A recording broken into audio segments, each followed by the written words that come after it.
You open your eyes to darkness. Not the comfortable darkness of a modern bedroom with blackout curtains and climate control, but the suffocating darkness of a mud brick house with no windows, no ventilation, and air so thick with dust and smoke that every breath feels heavy. The sun hasn't risen yet, but you're already awake because sleeping on a woven reed mat on a dirt floor means every slight movement, every insect crawling nearby, every sound from the animals kept just outside your thin walls has kept you in a state of half-sleep all night long. Your body aches. Not the pleasant soreness of a good workout at a modern gym, but the deep, grinding pain of muscles that have been worked to exhaustion day after day with no rest, no proper nutrition to help them recover, and no medical care beyond crude herbal remedies that rarely work. Your back hurts from the thin sleeping mat that provides almost no cushioning against the hard-packed dirt floor. Your neck is stiff from the wooden or stone headrest you've been using as a pillow, a device designed more to protect elaborate hairstyles than to provide comfort. You sit up slowly, and immediately feel the grit of sand between your teeth. Sand is everywhere in Egypt. It's in your food, in your water, in your clothes, in your hair, ground into your skin. You'll never escape it. The desert surrounds the narrow strip of fertile land along the Nile, and the wind carries sand constantly. By the time you're 30 years old, if you live that long, your teeth will be worn down to nubs from a lifetime of chewing food contaminated with sand and grit. Speaking of teeth, yours are already causing problems. Dental disease is one of the most common afflictions in ancient Egypt. Without modern toothbrushes, toothpaste, or dental care, your gums are inflamed and infected. Several of your teeth are loose. One is so rotten that the pain keeps you awake at night. The Egyptian solution is to chew on a stick until the fibers separate into bristles. Then use this crude brush with natron salt. But it does little to prevent the inevitable decay. Some wealthy Egyptians have teeth pulled or drilled, but the procedures are agonizing and often lead to deadly infections. You stand up, your bare feet on the dirt floor, and the first wave of heat hits you. Even before dawn, the temperature inside your windowless house is already uncomfortably warm. By midday, it will be unbearable. You own no shoes. Most Egyptians don't. Only the wealthy can afford sandals made from papyrus or leather. Your feet are calloused and cracked, scarred from years of walking on hot sand, sharp stones, and thorny plants. Cuts on your feet rarely heal properly in this environment. They become infected easily, and many Egyptians die from simple foot wounds that develop into blood poisoning. You step outside into the pre-dawn darkness. The air is slightly cooler out here, but not much. Around you, other members of your household are stirring. In ancient Egypt, multiple generations live together in cramped quarters. Your parents, if they're still alive, share this space with you along with your siblings, your spouse, your children, and possibly other relatives. Privacy doesn't exist. You've never been alone in your entire life. You've never had a moment of true solitude or quiet. The first task of the day is to relieve yourself. There is no bathroom. There is no toilet. There is no plumbing of any kind. You walk to a designated spot near your house, squat over a hole in the ground or a simple clay pot, and do your business. There is no toilet paper. You use your hand and water, if water is available, which it often isn't. Intestinal parasites are so common in ancient Egypt that virtually everyone has them. Schistosomiasis, a disease caused by parasitic flatworms in the Nile water, affects most of the population. You feel the constant discomfort of these parasites in your gut. The cramping, the irregular bowel movements, the blood in your stool that you've learned to ignore because it's just a normal part of life. After this, you need water, not for drinking first, but for a rudimentary wash. You walk to the large clay jar where your family stores water collected from the Nile. The water is brown and cloudy. It contains silt, animal waste, parasites, bacteria, and the runoff from countless other families doing exactly what you're doing right now. You pour some of this water over your hands and face. It's warm, unpleasant, and leaves you feeling only marginally cleaner than before. Now you're thirsty. You cup your hands and drink from the same jar. The water tastes of mud and has a slightly rotten smell, but this is the only water available. Beer is safer to drink because the brewing process kills some bacteria, but beer is a luxury you cannot afford every day. Most Egyptians drink Nile water directly, despite knowing it makes them sick. Diarrhea is so common that it's barely noticed. Dysentery kills thousands every year. You've already lost 2 siblings to waterborne diseases before they reached age 5. The sky is beginning to lighten. Dawn comes quickly in Egypt, and with it comes the heat. Within an hour, the temperature will climb to over 100 degrees Fahrenheit. By noon, it will be even hotter. You will spend the entire day laboring under this merciless sun with no sunscreen, no air conditioning, no ice water, no relief of any kind. Your skin is already darkened and weathered from years of sun exposure. You look decades older than your actual age.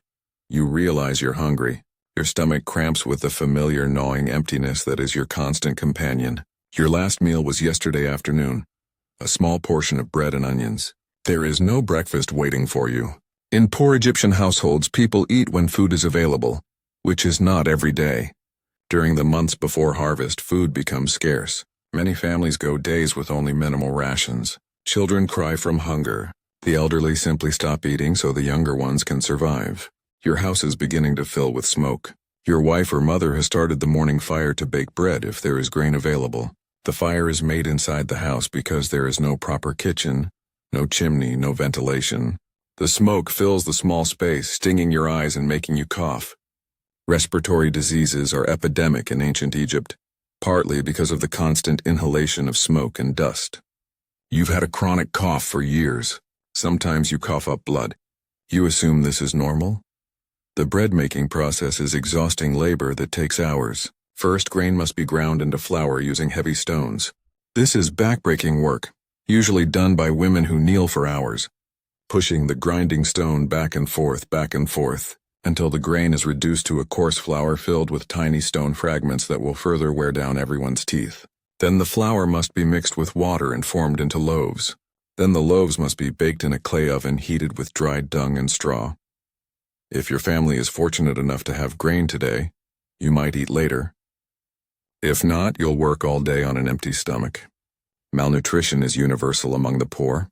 You can see it in everyone's faces, the hollow cheeks, the dull eyes, the thin limbs. Children have distended bellies from parasites and malnutrition. Many are stunted in growth. Life expectancy is low, somewhere around 30 to 35 years for most people.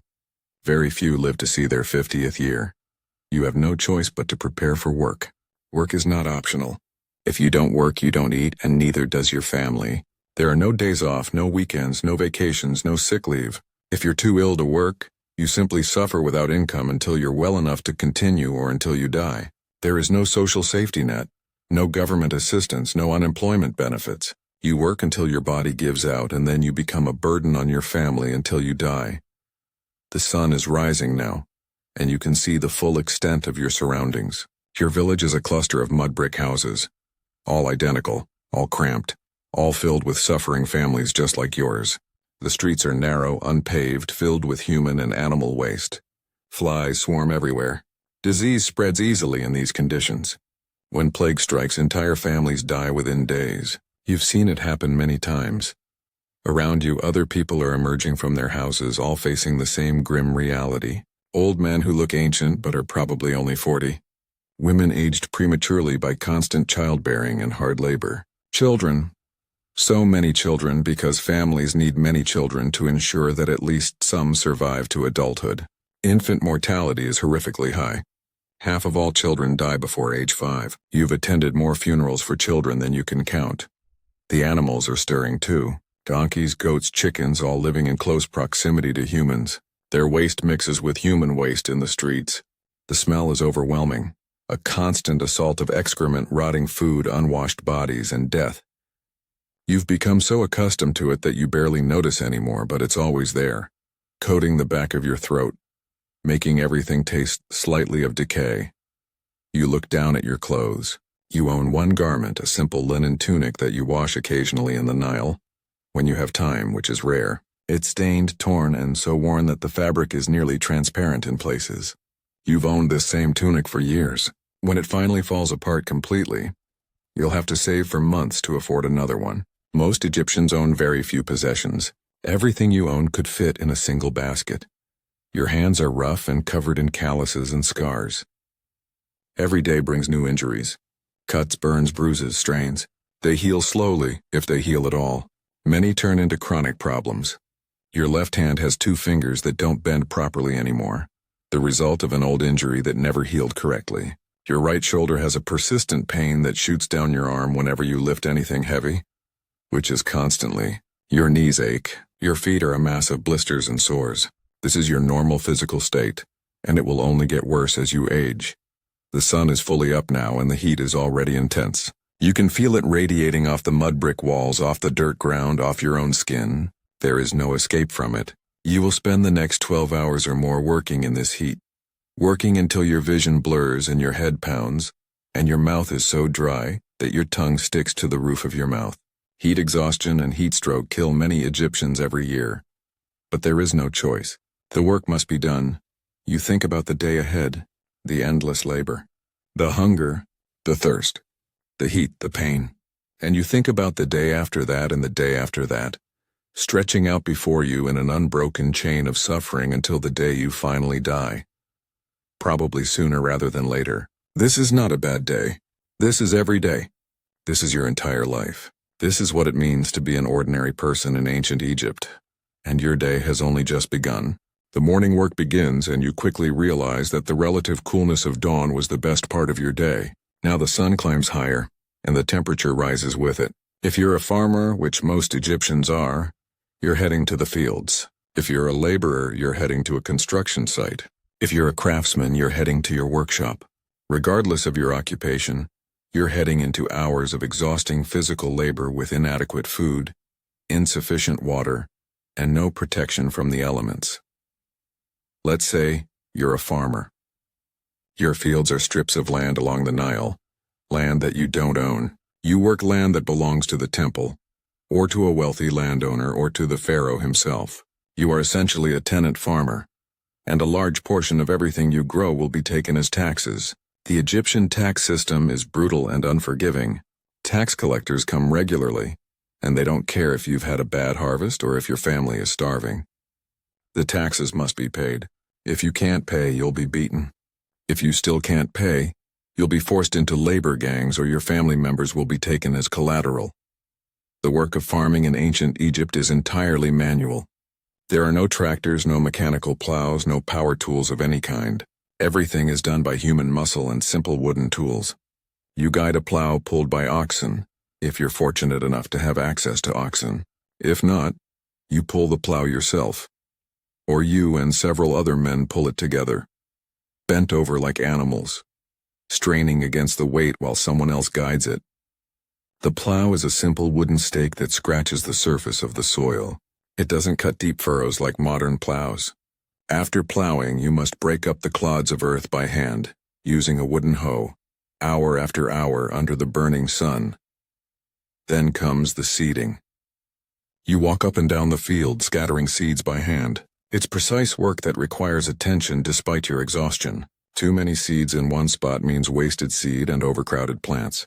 Too few means poor harvest. After seeding, you drive sheep or goats across the field to press the seeds into the soil with their hooves. Then you wait, and hope that the Nile's annual flood has left enough moisture in the soil, that the irrigation channels are working properly, that there will be enough water, that disease won't strike the crops, that locusts won't come, that the gods will be merciful. Irrigation is constant work. Egypt depends on the Nile, and managing water is a never-ending task. You spend countless hours digging and maintaining irrigation channels, operating a shaduf to lift water from the river to the fields. A shaduf is a simple lever system with a bucket on one end and a counterweight on the other. You pull the bucket down to fill it in the river, then let the counterweight lift it up, then pour the water into the irrigation channel. You do this hundreds of times a day. Your shoulders burn, your back screams, your hands blister and bleed. But you continue because the crops must have water or everyone starves. When harvest time comes, the work becomes even more intense. You must cut the grain with a sickle, a curved blade that requires you to bend over for hours, grasping stalks of wheat or barley, cutting them, laying them aside, moving forward, repeating the motion thousands of times until your back refuses to straighten and your hands can barely grip the sickle.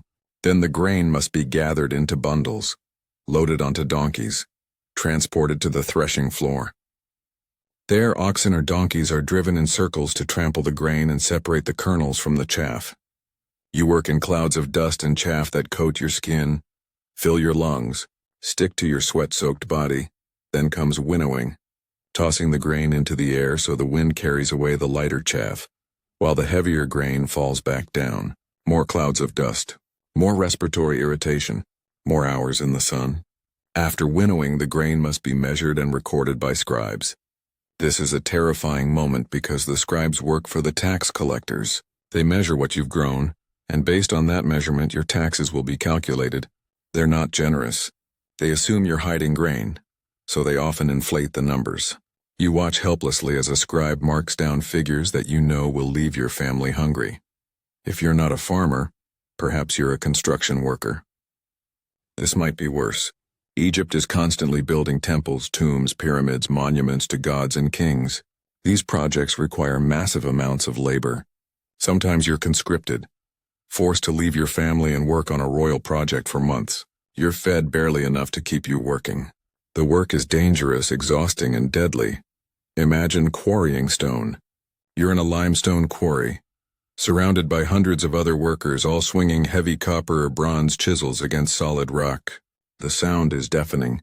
Rock chips fly through the air, cutting faces, blinding eyes. You pound wooden wedges into cracks in the stone, pour water on them so they expand and split the rock. When a section finally breaks free, you and dozens of other men must move it. These stones weigh tons. You have no machinery, only ropes, wooden rollers, and human muscle. You strain against the ropes, pulling with everything you have. Men grunt and curse around you. Someone loses their footing and falls. The stone shifts. There's a scream as someone's leg is crushed beneath the stone. Work stops for a moment.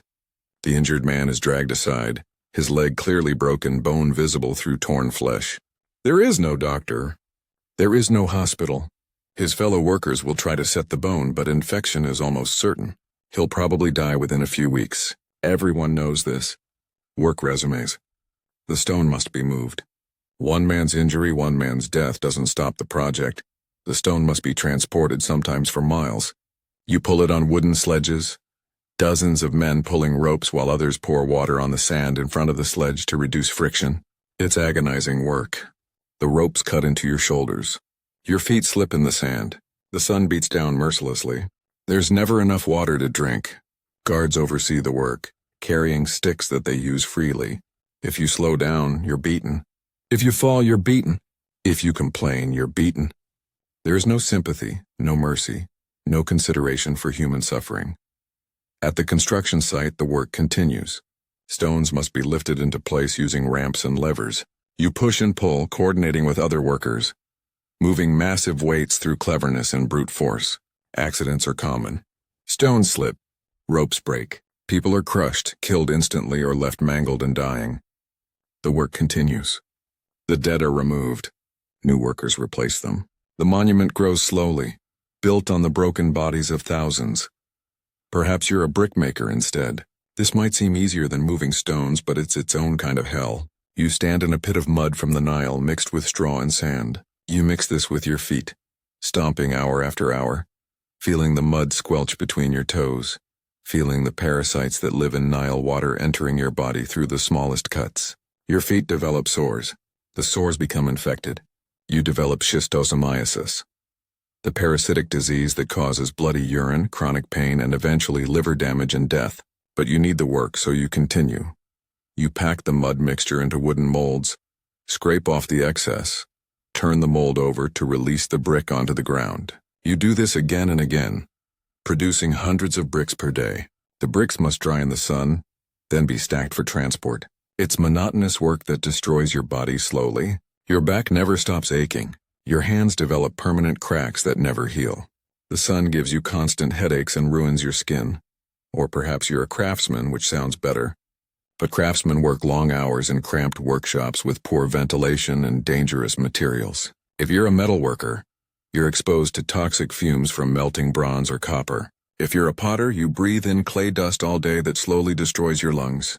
If you're a leather worker, you handle animal skins treated with harsh chemicals that burn your skin and give off fumes that make you dizzy. If you're a stone carver, The constant chipping of stone fills the air with rock dust that coats your lungs and causes chronic breathing problems. Every profession has its dangers. Bakers burn themselves on hot ovens. Butchers cut themselves with knives and develop infections. Fishermen drown or are attacked by crocodiles or hippos. Brewers inhale fermentation fumes and develop respiratory problems. Textile workers develop repetitive strain injuries from endless hours of spinning and weaving. Everyone suffers. Everyone endures constant pain. Medical care is primitive and mostly ineffective. You learn to work through the pain, to ignore your body's warnings, to push yourself beyond what seems possible because stopping means starvation. There are no breaks. You work until the sun sets, which in summer means working for 14 hours or more. Your only pause might be a brief rest at midday, sitting in whatever shade you can find, drinking warm, dirty water, maybe eating a piece of bread if you have one, then back to work. The overseers don't care about your exhaustion. The work must be done. The quotas must be met. The gods must be pleased. The pharaoh must be served. Around you, people collapse from heat exhaustion. You see them fall, their eyes rolling back, their bodies convulsing. Sometimes they recover after being doused with water and dragged into shade. Sometimes they don't. Sometimes they simply stop moving and are carried away dead. The living continue working. What choice do they have? You notice that you're developing new problems. Your vision is blurry from the constant sun glare. Your hearing is damaged from the noise of construction work. Your joints are swelling from repetitive stress injuries. You have a persistent pain in your lower back that never goes away. Your fingers are gnarled and twisted from years of gripping tools. You're covered in scars from countless small injuries. You're not yet 30 years old, but your body is already breaking down. The social hierarchy is always visible. You see the overseers standing in shade, holding sticks, watching the workers suffer. You see the scribes with their clean linen clothes, their unmarked hands, making marks on papyrus while you destroy your body. You see soldiers walking past, well-fed and strong, there to maintain order and prevent rebellion. You see priests in the distance, clean and comfortable, serving in temples while you labor in the dirt. You understand that you're seen as barely human by those above you. You're a resource to be used like a donkey or an ox. Your suffering doesn't matter to them. Your death doesn't matter. There are always more workers to replace you. The system has been this way for thousands of years, and will continue for thousands more. You were born into this station and you'll die in it. There is no social mobility, no hope of improvement, no chance that your life will be anything other than brutal labor until death. As the afternoon stretches on, you feel yourself reaching the limits of endurance. Your muscles are shaking. You're so dehydrated that you've stopped sweating. Your lips are cracked and bleeding. Your skin is burning despite your natural sun protection. Every movement is agony, but you cannot stop. You must continue. Work is survival. Rest is death. The sun finally begins to descend, bringing slight relief from the worst heat. But you're not done yet. The work continues until there's insufficient light to see. Only then are you finally released to return home, to face the evening struggles that await. As you walk home from your brutal day of labor, you pass through streets that are breeding grounds for every disease imaginable. Ancient Egypt, for all its architectural achievements and cultural sophistication, is a death trap when it comes to public health. The combination of crowded living conditions, contaminated water, poor sanitation, and complete lack of understanding about germs creates a perfect environment for diseases that would be easily preventable or treatable in the modern world but are death sentences. Here, let's start with the water situation, because water is life and water is death in ancient Egypt. The Nile River is everything. It provides water for drinking, cooking, washing, irrigation, and transportation. It's also where people dump their waste, where animals wade and defecate, where the dead are sometimes disposed of, and where countless disease-causing organisms thrive.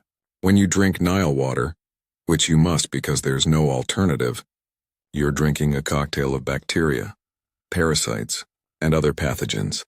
Schistosomiasis is perhaps the most widespread chronic disease. This parasitic infection is caused by flatworms whose larvae live in Nile water. When you wade into the river, work in irrigated fields, or even wash with Nile water, these microscopic larvae penetrate your skin. Once inside your body, They mature into adult worms that live in your blood vessels, particularly around your bladder and intestines. Female worms lay eggs that cause inflammation and damage to your organs. The symptoms are chronic and debilitating. You experience bloody urine that stains your linen kilt, a symptom so common in ancient Egypt that some scholars believe it was mistaken for male menstruation. You feel constant abdominal pain and discomfort. Your liver becomes enlarged and damaged.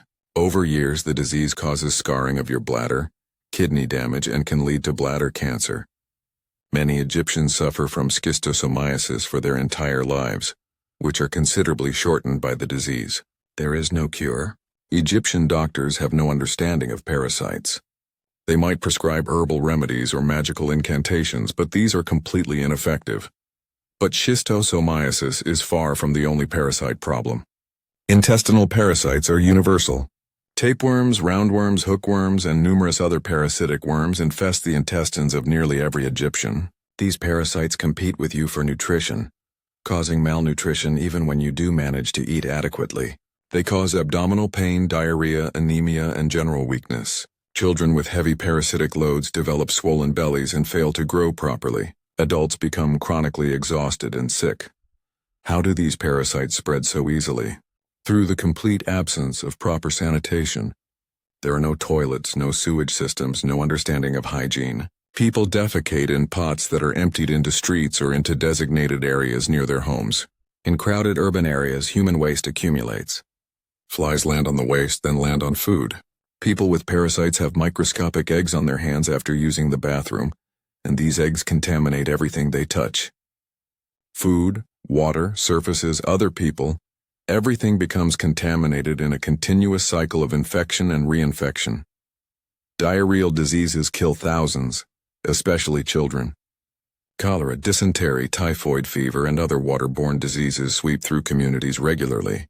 When an outbreak begins, it spreads rapidly through the crowded neighborhoods. You watch helplessly as family members develop severe diarrhea and vomiting. They become dehydrated quickly in the hot climate. Their skin becomes dry and papery. Their eyes sink into their skulls. They become weak and confused.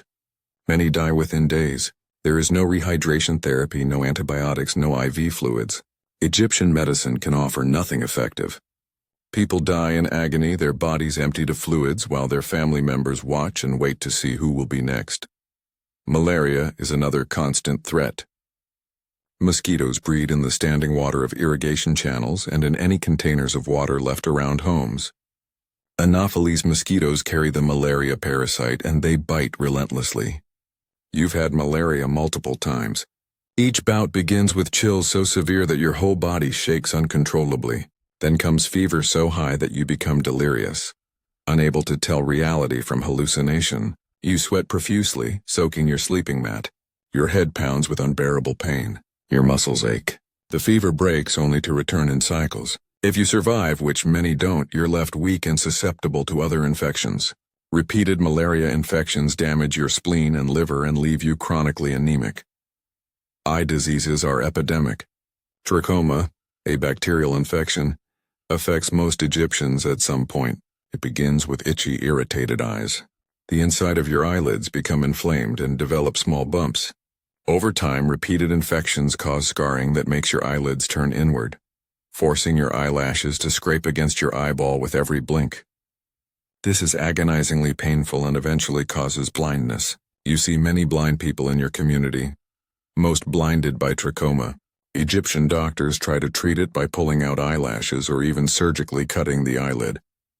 But these crude procedures often make things worse and frequently cause infections that lead to complete loss of the eye. Other eye problems are common too. The constant exposure to sun, sand, and smoke causes chronic irritation. Many Egyptians develop cataracts at relatively young ages, their lenses clouded and opaque, their vision progressively deteriorating. Conjunctivitis, or pink eye, spreads easily in crowded households. Flies land on people's faces, attracted by the moisture around eyes, and spread infection from person to person. Egyptian art often shows people with fly whisks, trying to keep the swarms of flies away, but it's a losing battle. The flies are everywhere, landing on food, faces, wounds, and waste indiscriminately. Dental disease is nearly universal and frequently deadly. Remember that sand in your food? It wears down your teeth to the point where the pulp becomes exposed. Bacteria enter the pulp cavity and cause infections deep in the tooth root. These infections form abscesses, pus-filled pockets that cause excruciating pain. The infection can spread into the jawbone, causing osteomyelitis, or into the bloodstream, causing sepsis and death. You've seen people with faces swollen grotesquely from dental abscesses. Some survive when the abscess bursts and drains, releasing the pressure and pus. Others develop spreading infections that eat away portions of their jaw or skull. Many die from what starts as a simple toothache. Egyptian dentistry is primitive. Dentists can pull teeth, which is done without anesthesia. The patient is held down while the dentist yanks the tooth out with crude forceps. The pain is indescribable. The bleeding is controlled by packing the socket with linen soaked in medicinal herbs. Infection frequently follows. Some dentists attempt to drill infected teeth using copper or bronze drills, literally boring into the tooth to drain an abscess. Again, no anesthesia. Patients endure agony and the success rate is low. Skin diseases are everywhere you look. Fungal infections thrive in Egypt's hot, humid environment along the Nile. People develop ringworm, athlete's foot, and other fungal conditions that cause itching, scaling, and spreading lesions. Bacterial skin infections are common too, especially given the constant minor cuts and abrasions that everyone accumulates from hard labor.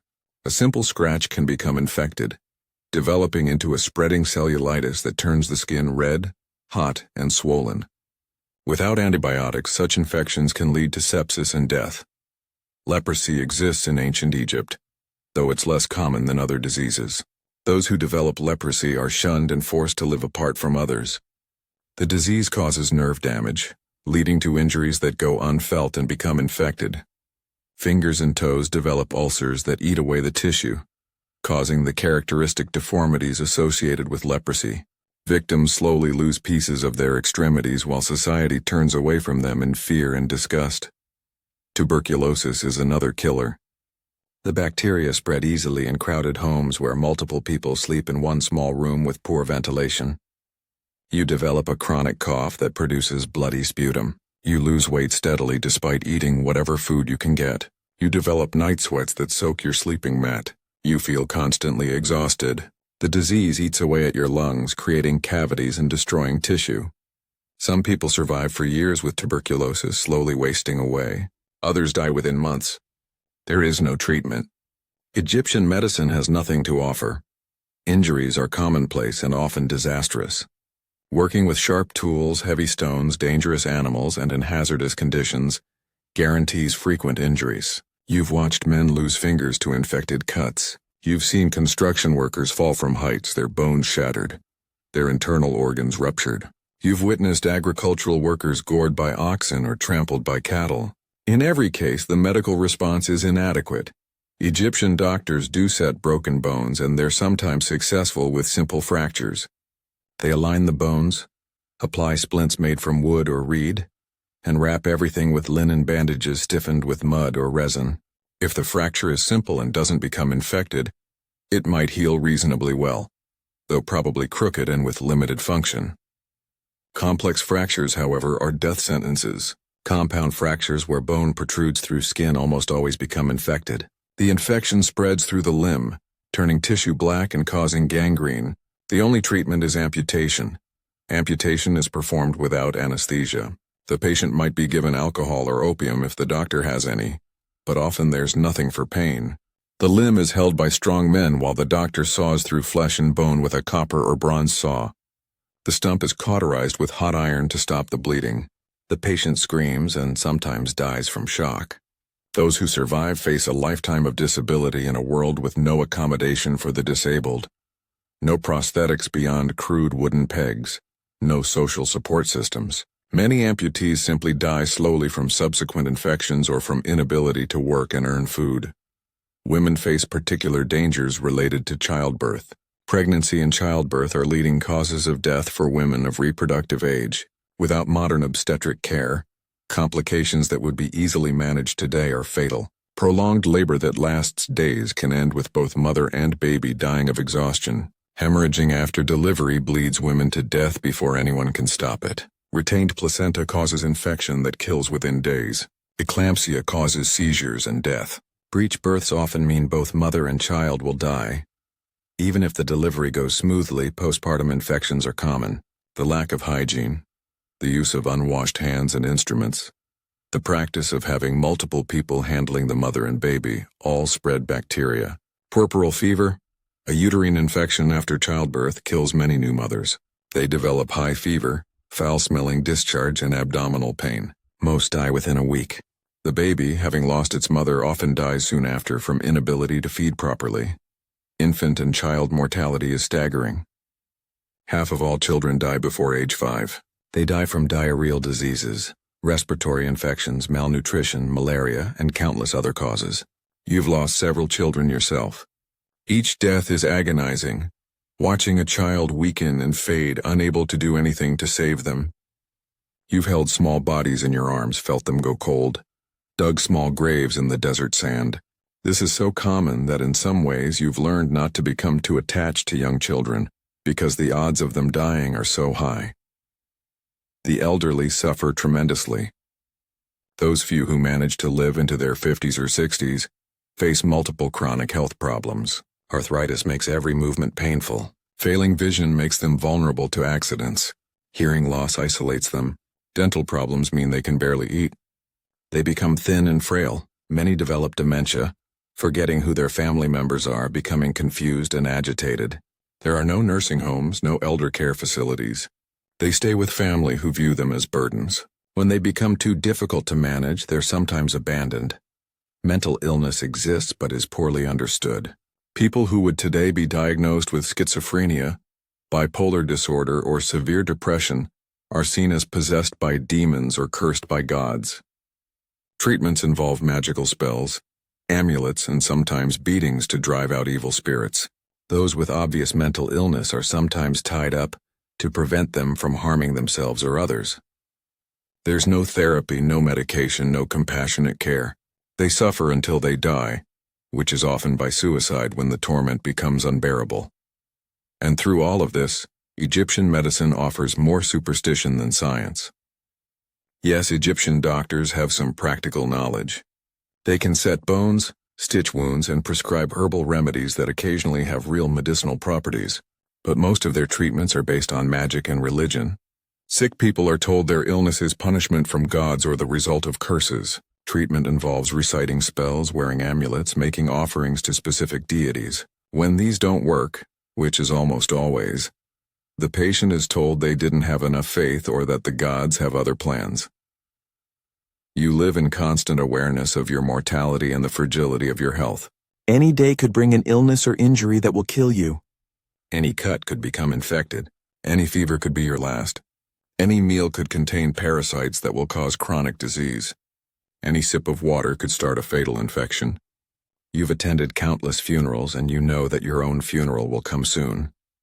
Probably much sooner than you'd like to think about. The evening is approaching, and you're still alive, which is more than many can say today. But disease and death are always waiting, always close, always ready to claim their next victim. You arrive home as dusk settles over the Nile Valley. Your first thought, as always, is food. You're intensely hungry. You've been hungry since you woke up this morning. And that hunger has only intensified during the long day of physical labor under the brutal sun. Your body is depleted, crying out for calories, protein, vitamins, minerals, all the things it needs to repair damage and maintain function. But you already know that what you'll eat tonight, if you eat it all, will be inadequate. It's always inadequate. Hunger is your constant companion, a gnawing emptiness that you've learned to live with but never quite gotten used to. The Egyptian diet for ordinary people is monotonous and nutritionally insufficient. The vast majority of your calories come from bread and beer. These are the staples of Egyptian life. Bread is made from emmer wheat or barley, ground into coarse flour contaminated with sand from the grinding stones. Beer is made from partially baked bread that's crumbled into water and allowed to ferment. Both are filling in the moment but don't provide complete nutrition. You need protein, fats, vitamins, and minerals that bread and beer don't adequately supply. Your family, if they're lucky, managed to bake bread today. The bread-making process consumed most of the day's grain supply. The loaves are dense, heavy, and coarse. They tear at your worn-down teeth as you chew. You taste the grit of sand in every bite, feeling it grinding between your molars, wearing away more of the precious enamel. But you eat anyway because this might be all you get. You eat slowly, trying to make it last, trying to fill the emptiness in your belly even though you know that a single small loaf isn't nearly enough for someone who's been doing hard physical labor all day. The beer, if there is any, is thick and nutritious but low in alcohol compared to modern beer. It's more like liquid bread than an alcoholic beverage. You drink it gratefully because it's safer than water. The fermentation process having killed at least some of the pathogens, it settles heavily in your stomach, temporarily easing the hunger pangs. But you're still hungry. Your body is still crying out for more food, more calories, more everything. What else might you eat? If you're incredibly fortunate, there are onions. Onions are common in Egypt and one of the few vegetables that poor people regularly access. They're pungent and strong, but they're food. You eat them raw, biting into the sharp-tasting bulb, feeling it burn your mouth. Your family might have a handful of legumes, lentils or chickpeas or fava beans. These are boiled into a simple soup or mash, providing some protein, though never enough. A handful of beans split among an entire family doesn't go far. Occasionally there's fish. The Nile provides abundant fish, and fishing is how many people supplement their diet. But fish is far from the clean, safe food you might imagine. The fish live in the same water where people dump waste, where parasites thrive, where disease breeds. Eating Nile fish is risky. Many fish carry parasites that can infect humans. If the fish isn't cooked thoroughly, which it often isn't because fuel for fires is scarce and expensive, you risk becoming infected with parasites that will add to your body's already overwhelming parasitic load. Fish is also often spoiled by the time you eat it. In Egypt's heat, with no refrigeration, fish begins to rot within hours of being caught.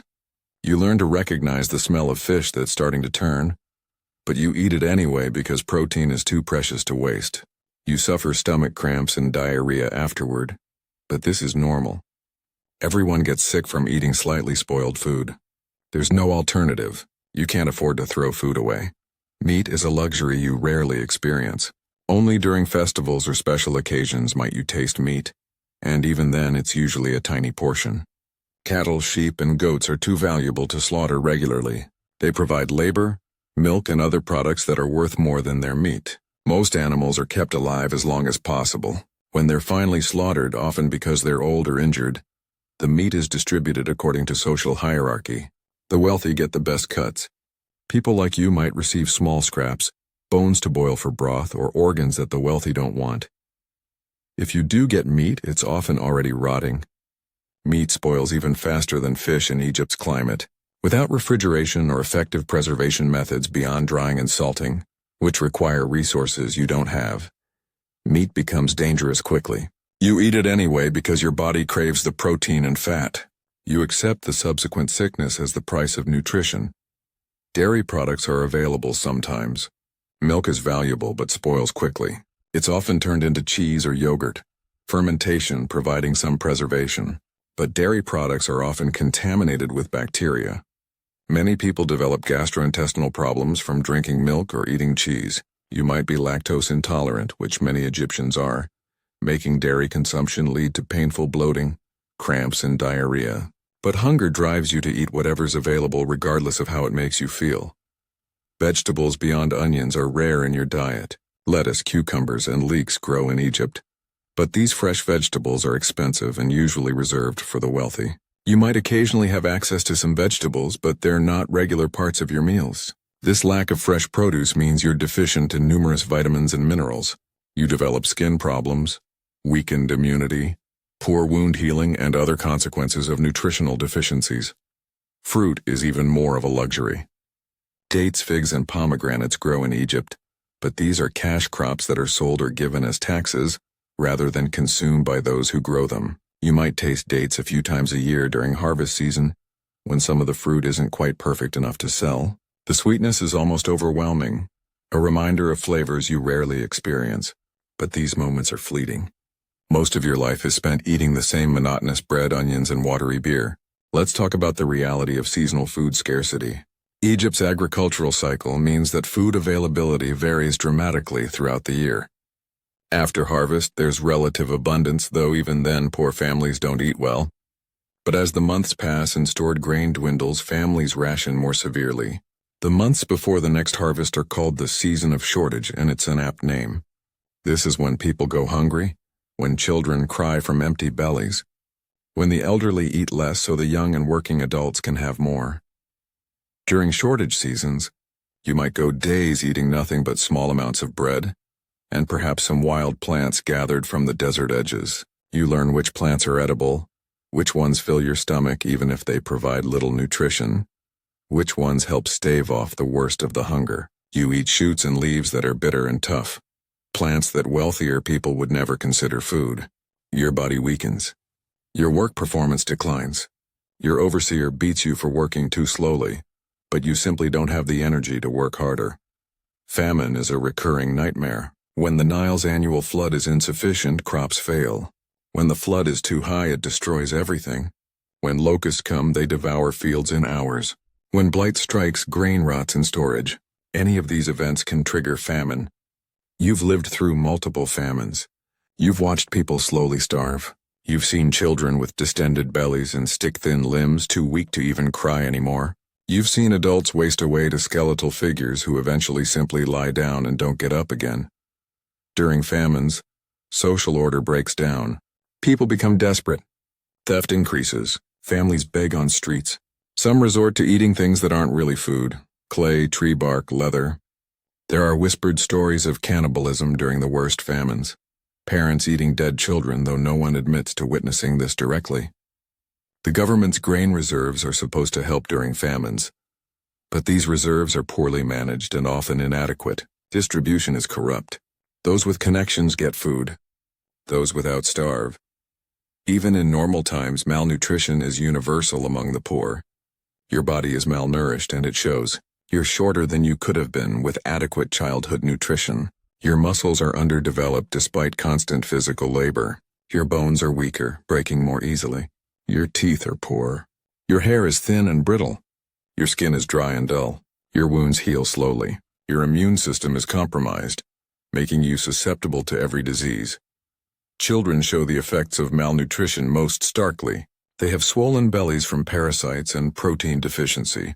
Their growth is stunted. Many have visible signs of rickets, bones bending and deforming from lack of vitamin D and calcium. Their teeth come in crooked and rot quickly. Their muscles are weak. Many develop permanent cognitive impairments from malnutrition during critical developmental periods. These children, if they survive to adulthood, will never reach their full physical or mental potential. You watch your own children growing up malnourished, and you feel helpless. You work as hard as you can. You give them food from your own portion. But it's never enough. They're hungry. They're sick. They're small for their age.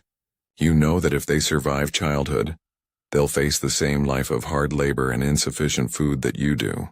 The cycle continues generation after generation. Women of childbearing age suffer particularly from nutritional deficiencies. Repeated pregnancies and nursing drain their bodies of nutrients. Many women are anemic, lacking the iron needed to make red blood cells.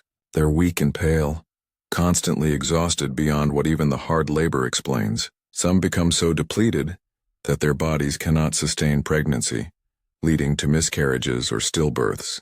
Others die in childbirth because their malnourished bodies simply don't have the reserves needed to survive the trauma of delivery. Salt is precious.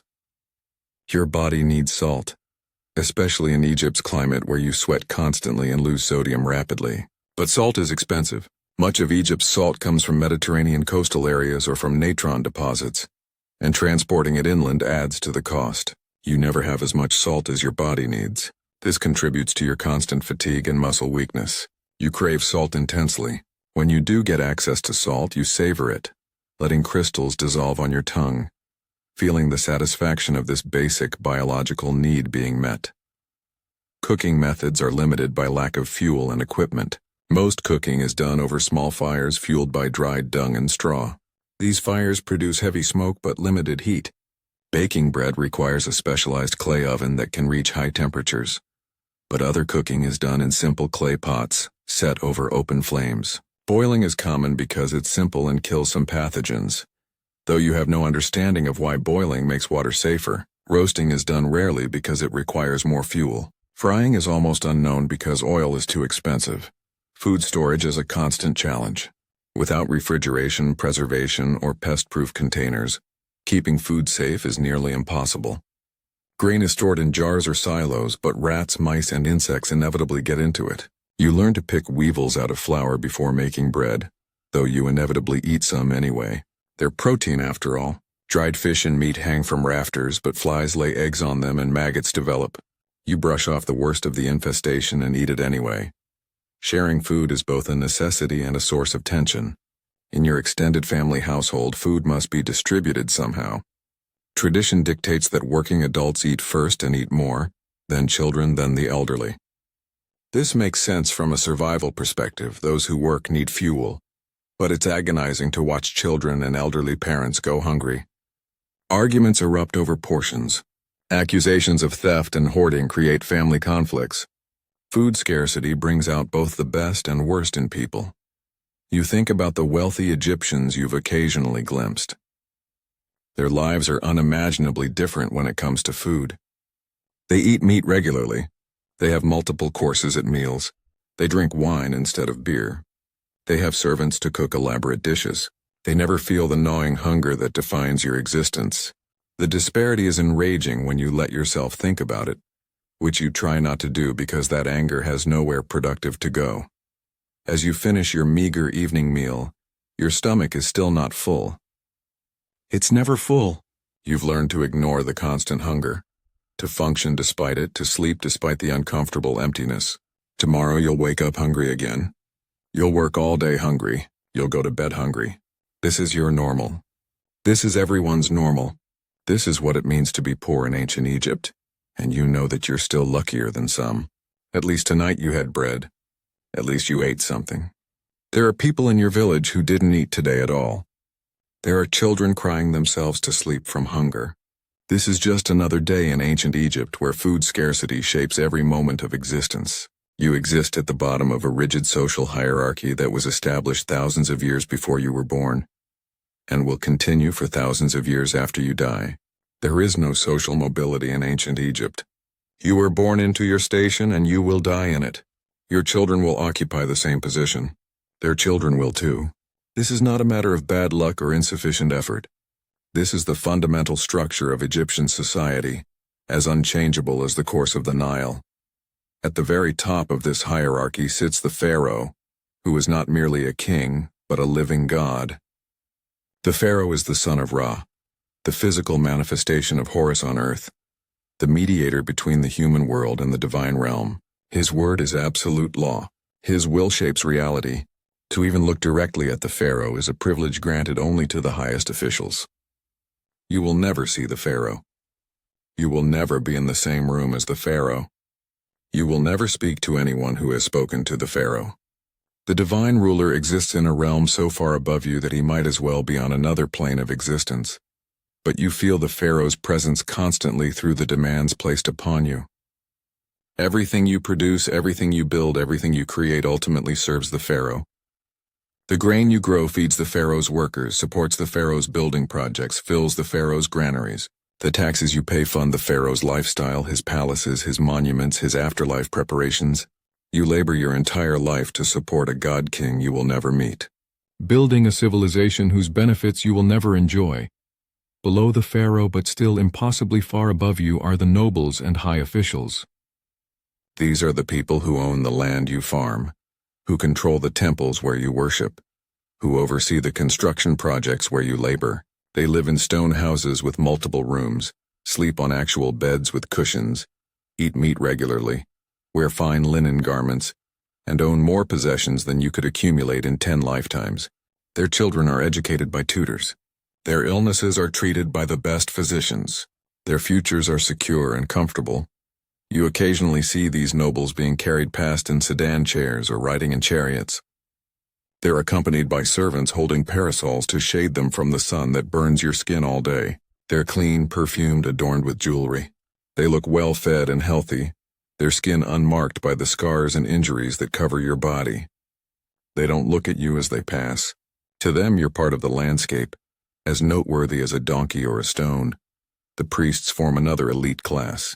Temples are enormous economic powerhouses, owning vast tracts of land and employing thousands of workers. Priests are educated, literate, and powerful. They interpret the will of the gods, perform rituals that supposedly keep Ma'at, the cosmic order, in balance, and control access to the afterlife through their monopoly on burial rites and funerary texts. You must give offerings to temples you cannot afford, must participate in religious festivals that disrupt your work, must accept priestly pronouncements even when they make no sense. The priests tell you that your suffering is divinely ordained, that the social hierarchy reflects cosmic order, that questioning your place would anger the gods. They tell you that if you work hard and worship properly, your K-soul might have a chance at a decent afterlife, though in reality, proper burial and afterlife provisions are so expensive that they're effectively limited to the wealthy. Your afterlife, if it exists at all, will probably be as miserable as your current life. Your hungry ghost wandering the desert while the wealthy dead feast in the field of reeds. Scribes occupy a privileged position that you can never attain. These are the literate class, the bureaucrats who record everything, who calculate taxes, who keep accounts, who document the affairs of state. Scribes don't do physical labor. They sit in shade with papyrus and ink while you sweat under the sun. They're clean while you're filthy. They're well-fed while you're hungry. Most importantly, they're respected while you're despised. There's an Egyptian saying, "Become a scribe so that your limbs may be smooth and your hands soft." This reveals everything about how Egyptian society views physical labor, as degrading, as something to be avoided if possible. But becoming a scribe requires education, which requires time and resources. Your family needs you working in the fields from the time you can walk. You'll never learn to read. You'll never hold the tools of literacy. You'll spend your life being documented by scribes, who view you as an object to be counted and taxed rather than as a person. The military represents another avenue of relative privilege that's effectively closed to you. Soldiers are fed regularly, issued equipment, trained in skills beyond mere physical labor. Military service can lead to rewards, land grants, positions of authority, social advancement. But military recruitment is selective and often hereditary. Military families produce soldiers. Farming families produce farmers. You weren't born into a military family, so you'll never be a soldier. Moreover, you're too valuable as a laborer to be spared for military service unless there's a major crisis. Egypt needs farmers and construction workers more than it needs soldiers most of the time. So you stay in the fields while others march off to campaigns in Nubia or the Levant, returning with plunder and prestige that you'll never have access to. Below even the regular military are the police and guards who maintain internal order. These men carry clubs and are authorized to beat people for infractions. They're not particularly well-trained or well-educated, but they have authority over you. They can stop you on the road, demand to know your business, beat you if they don't like your answer or simply if they feel like it. There's no recourse. There's no complaint process. The guards serve the interests of the state and the wealthy, keeping people like you in line. Craftsmen and skilled workers occupy an ambiguous position. They're still laborers, still subject to the demands of the system, but they have specialized skills that give them slightly better treatment than pure manual laborers. A skilled stone carver, metal worker, or carpenter might eat a bit better, might have slightly better housing, might face marginally less abuse than field workers. But they're still far below the literate and administrative classes, still poor, still subject to the grinding demands of endless work. You are at the very bottom of the hierarchy along with most of the population. You're classified as a peasant, a farmer, a laborer. The Egyptian terms for people like you carry connotations of inferiority and servitude. You're not quite a slave. Slavery in Egypt is different from what you might imagine, but you're not really free either. You're bound to the land, bound to your occupation, bound to fulfill labor obligations and tax, requirements that ensure you can never accumulate enough resources to change your situation. The tax system is designed to extract maximum value from you while keeping you perpetually on the edge of subsistence. Tax collectors come regularly, accompanied by guards. They measure your fields, estimate your harvest, calculate what you owe. They always overestimate. They always assume you're hiding grain. They don't care if payment will leave your family hungry. The taxes must be paid. If you cannot pay taxes in grain, you must pay in labor. This is the corvée system, forced labor for state projects. You can be conscripted at any time to work on pyramid construction, temple building, canal digging, or any other project the state deems necessary. You have no right to refuse.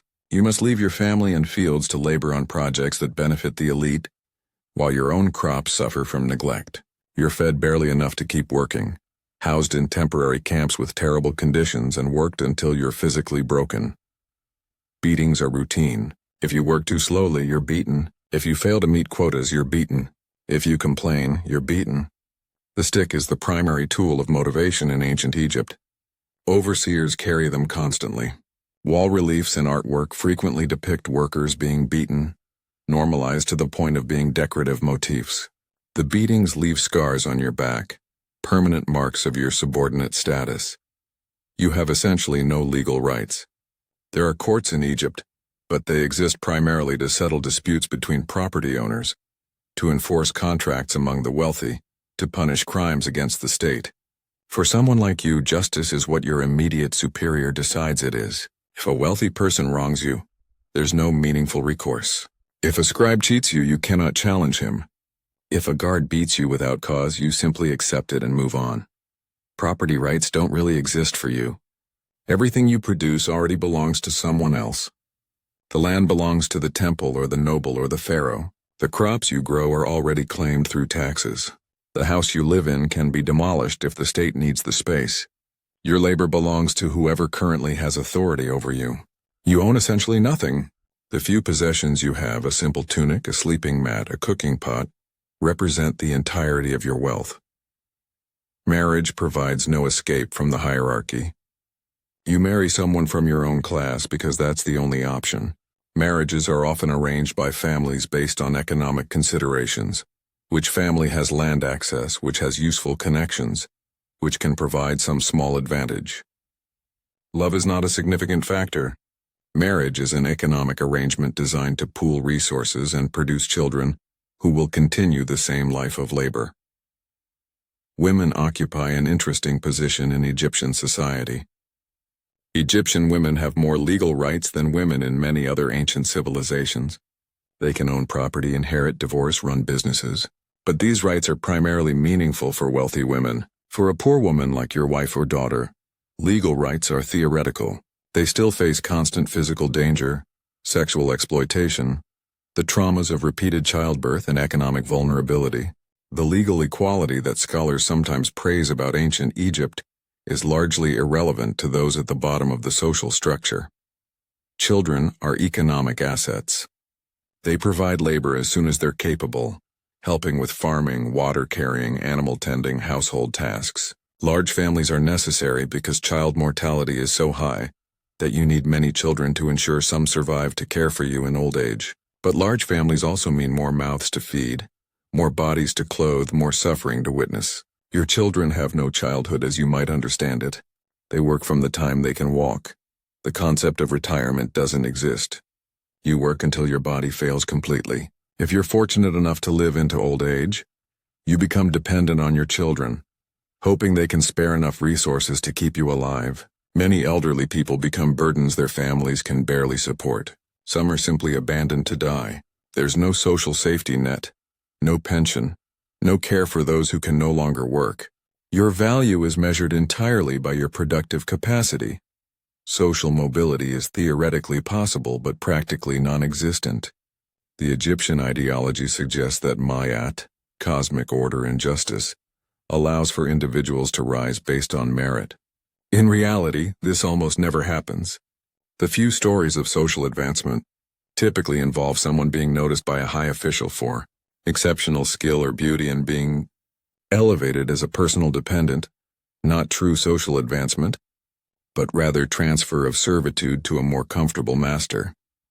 The psychological weight of this system is crushing. You know with absolute certainty that your life will never improve. You know your children will face the same struggles. You know your grandchildren will too. There's no hope of things getting better. No possibility of working your way up. No chance that hard work and virtue will be rewarded with anything beyond continued survival. The hierarchy is eternal, unchanging, enforced by divine mandate and physical violence. You sometimes feel rage at the injustice of it all. You've worked harder than any scribe, suffered more than any priest, built more than any noble, but your labor produces nothing for yourself. Everything you create is taken by others. The magnificent temples and pyramids that will last for millennia are built with your suffering, and will memorialize the names of pharaohs and nobles while you remain anonymous, forgotten, as though you never existed. But rage is dangerous. Expressing dissatisfaction can get you beaten or worse. There have been workers' strikes in Egyptian history, documented instances of laborers refusing to work when rations weren't provided. These strikes sometimes succeed in getting immediate demands met, but they don't change the fundamental system. The hierarchy remains. The exploitation continues. The strikes themselves are testament to how desperate conditions must become before people risk the severe punishment that typically follows disobedience. You learn to endure. You learn to accept. You learn to find small pleasures in the narrow constraints of your life. A shared meal with family, a moment of rest in shade, the satisfaction of work completed even though you derive no benefit from it. You learn to not think about the fundamental injustice of your situation, because that path leads only to despair or rebellion, and both are luxuries you cannot afford. This is your place in the cosmic order. This is what the gods have ordained. This is what Pharaoh's divine authority enforces. This is what thousands of years of tradition maintain. You're at the bottom of Egyptian society, and that is where you will remain until death finally releases you from the grinding exploitation that defines every moment of your existence. The natural environment of ancient Egypt is trying to kill you. This isn't an exaggeration or dramatic flourish. The land of Egypt, for all its agricultural richness along the Nile, is surrounded by deadly desert and inhabited by some of the most dangerous animals on earth. Every day brings new encounters with creatures that can maim or kill you, and you have no effective protection against them. Let's start with the Nile River itself, which is both life-giver and death-bringer. The river that provides water for drinking and irrigation is also home to Nile crocodiles, one of the most aggressive and dangerous predators in the world. These are not the smaller crocodilian species found in other regions. Nile crocodiles can grow to 15 to 20 feet in length and weigh over 1,000 pounds. They're ambush predators with bite forces that can crush bone. They're fast both in water and on land over short distances, and they're hungry. You encounter crocodiles constantly. Every time you wade into the river to collect water, wash clothes, fish, or work in irrigation channels, you risk attack. Crocodiles are patient hunters. They can remain motionless for hours, submerged with only their eyes and nostrils above water, waiting for prey to come close enough. By the time you see a crocodile, it's often too late. They launch themselves from the water with explosive speed, jaws snapping shut on legs, arms, torsos. The attack is terrifying and brutal. The crocodile's teeth don't chew, they grip. Once a crocodile has hold of you, it pulls you into deeper water and performs the death roll, spinning rapidly to disorient you, break your bones, and tear flesh from your body. If you're fortunate, you drown quickly. If not, you remain conscious while the crocodile begins consuming you, tearing chunks of flesh and crushing bones with each bite. The river runs red with blood while people on shore watch helplessly. You've witnessed crocodile attacks. Everyone has. You've seen women collecting water dragged into the river, their screams cut short as they disappear beneath the surface. You've seen children playing too close to the water's edge snatched in an instant. You've seen fishermen pulled from boats. You've recovered the remains of bodies from crocodile stomachs, partial corpses, missing limbs, bellies torn open, faces gone. The crocodiles are not picky eaters. Crocodile attacks are common enough that they barely merit discussion. They're simply a routine hazard of living near the Nile. Certain areas of the river are known to be particularly dangerous, with large crocodiles that have claimed multiple victims. But you cannot avoid these areas entirely because you need water, need to fish, need to work in irrigation channels. You just accept the risk as part of daily life and hope that today isn't the day a crocodile takes you. But crocodiles aren't even the deadliest animals in the Nile. That distinction belongs to hippopotamus, which kill more people annually than crocodiles, lions, and elephants combined. Hippos are massive, aggressive, and territorial. A large male hippopotamus can weigh 4,000 pounds and stand 5 feet tall at the shoulder. Despite their bulk, they can run at speeds of up to 30 miles per hour on land. They have enormous tusks and jaws powerful enough to bite a canoe in half. Hippos are especially dangerous because they're unpredictable. A hippo might ignore your presence one day and charge without warning the next. They're particularly aggressive when they have young calves, which is frequently, and when they're out of water, which happens every night as they leave the river to graze on land. You've learned to be extremely cautious in areas where hippos are known to travel, but avoiding them entirely is impossible when they move through the same areas where you work and live. A hippo attack is catastrophic. Their tusks can gore deeply, tearing through muscle and organs. Their bite can crush bones or sever limbs entirely. They've been known to bite people in half. They attack boats, capsizing them and killing everyone aboard. They charge groups of people, trampling some while goring others. Survivors of hippo attacks are usually severely maimed, missing limbs or with horrific wounds that inevitably become infected and often prove fatal anyway. On land, away from the river, the desert presents its own lethal challenges. Venomous snakes are everywhere. Cobras, including the famous Egyptian cobra, are common in agricultural areas and around human settlements. These snakes can grow to 8 feet in length and deliver potent neurotoxic venom. A cobra bite causes progressive paralysis, difficulty breathing, and death from respiratory failure. There is no antivenom. Egyptian medicine can do nothing except watch as the victim slowly suffocates, fully conscious until the end. Saw-scaled vipers are smaller but arguably more dangerous because they're so common and so well camouflaged. They hide in the sand and strike when stepped on. Their venom causes hemorrhaging, with victims bleeding from the nose, mouth, and eyes before dying. The bite is agonizingly painful and death can take days. Horned vipers are another deadly species, named for the horn-like scales above their eyes. Their venom causes massive tissue damage and necrosis around the bite site. Even if you survive, you'll lose the limb. Scorpions are endemic. The deathstalker scorpion, found throughout Egypt, has venom that causes unbearable pain, fever, convulsions, paralysis, and death in children and the elderly. For healthy adults, the sting is survivable, but leaves you incapacitated for days with excruciating pain. Scorpions enter houses at night seeking warmth.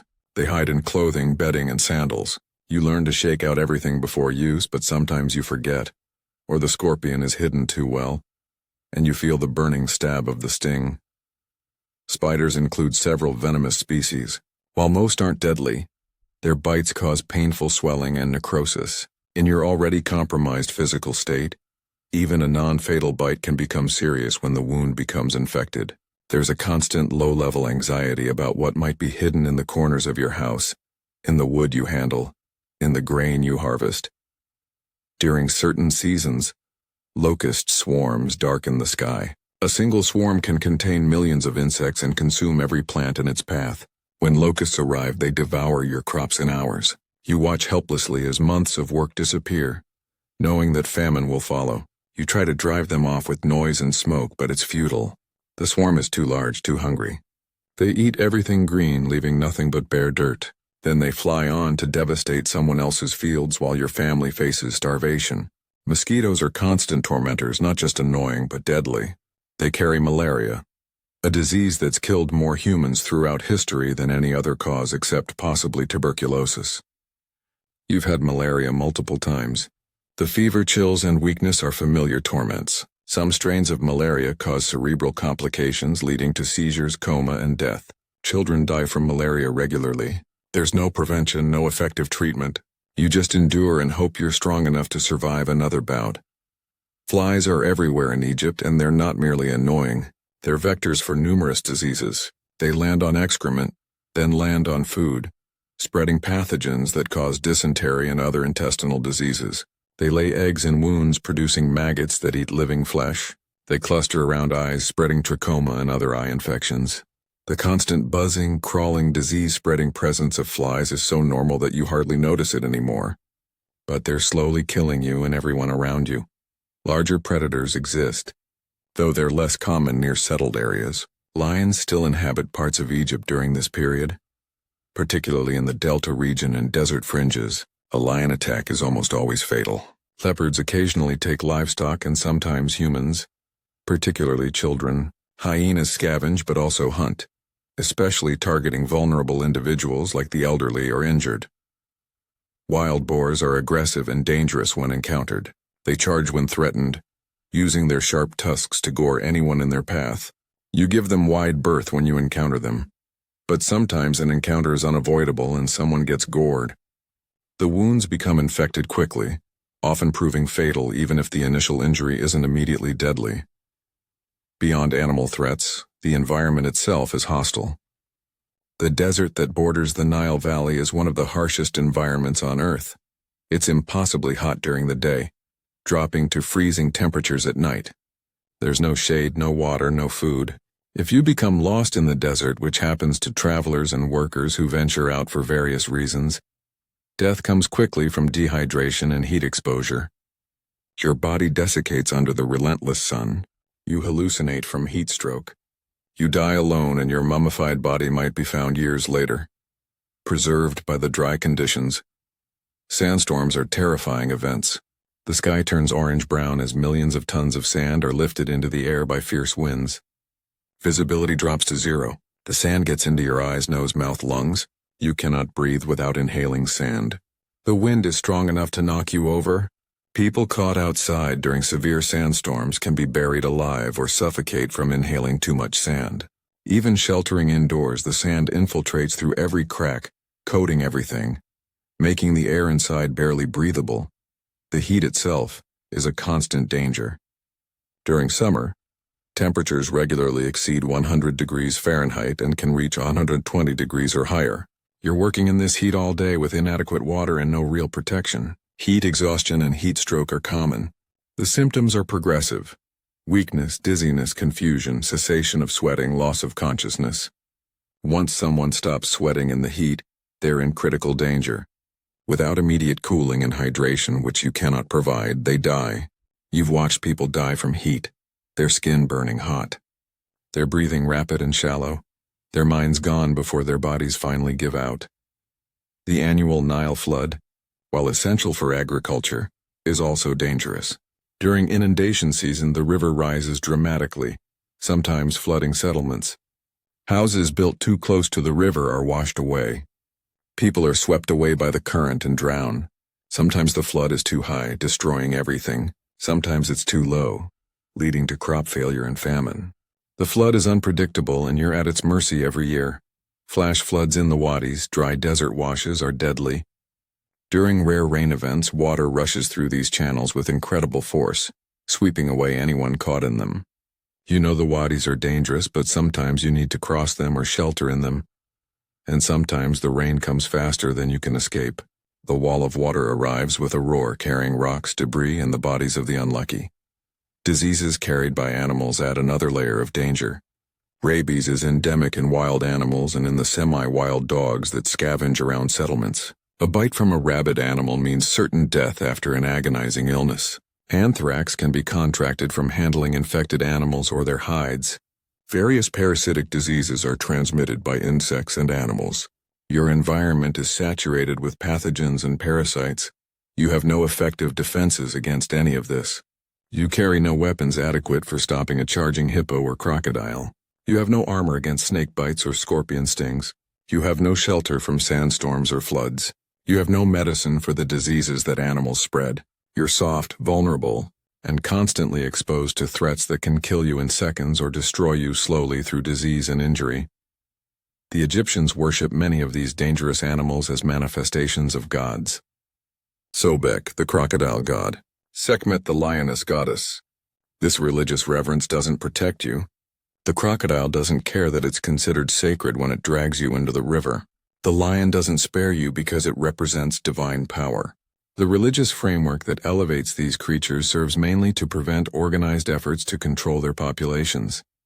You cannot hunt crocodiles freely because they're sacred. You must simply coexist with constant danger. Every day you navigate an environment filled with creatures and conditions that can kill you. Every trip to the river risks crocodile or hippo attack. Every step in a field risks snakebite.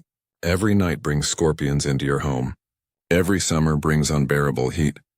Every flood season brings risk of drowning. You develop a constant state of vigilance, always watching for threats, but you cannot watch everywhere at once. cannot defend against everything.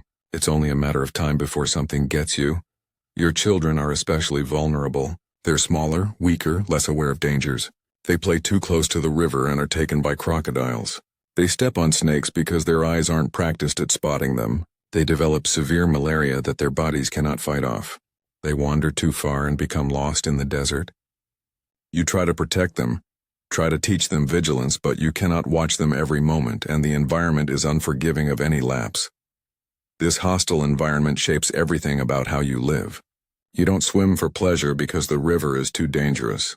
You don't explore because the desert will kill you. You don't relax outdoors because something might attack. You live in a constant state of fear and tension, knowing that the land itself is an enemy as surely as any human threat, and there's no escape. This is Egypt. This is your home, and it's trying to kill you every single day. If life is brutal for men in ancient Egypt, it's catastrophically worse for women. Women face all the same dangers and hardships that men do. The hunger, disease, hard labor, dangerous animals, and oppressive heat. But they also face additional layers of suffering unique to their sex, particularly the repeated trauma of pregnancy and childbirth, sexual vulnerability, and complete lack of bodily autonomy. To be a woman in ancient Egypt is to be a reproductive vessel, whose value is measured primarily by her ability to produce children, most of whom will die young. Let's start with the reality of marriage. Girls are typically married around age 12 to 14, often to men much older than themselves. This isn't considered unusual or problematic. Childhood as a distinct phase of life protected from adult responsibilities doesn't really exist in ancient Egypt. Once a girl begins menstruating, she's considered ready for marriage and childbearing. The marriage is arranged by families based on economic considerations. The girl has no say in who she marries, when she marries, or whether she marries at all. On her wedding night, this child bride is expected to consummate the marriage with a man she barely knows, who is often twice her age or more. There's no concept of consent as modern people understand it. The husband has ownership of his wife's body. She cannot refuse him. If she tries, she can be beaten or divorced, which would leave her destitute. So she submits, experiencing what in any other context would be called rape, but which is simply considered the normal beginning of married life.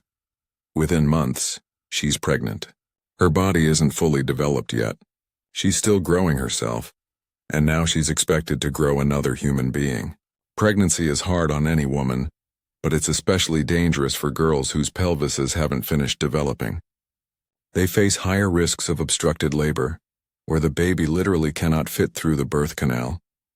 This leads to prolonged labor lasting days, often ending in the deaths of both mother and child.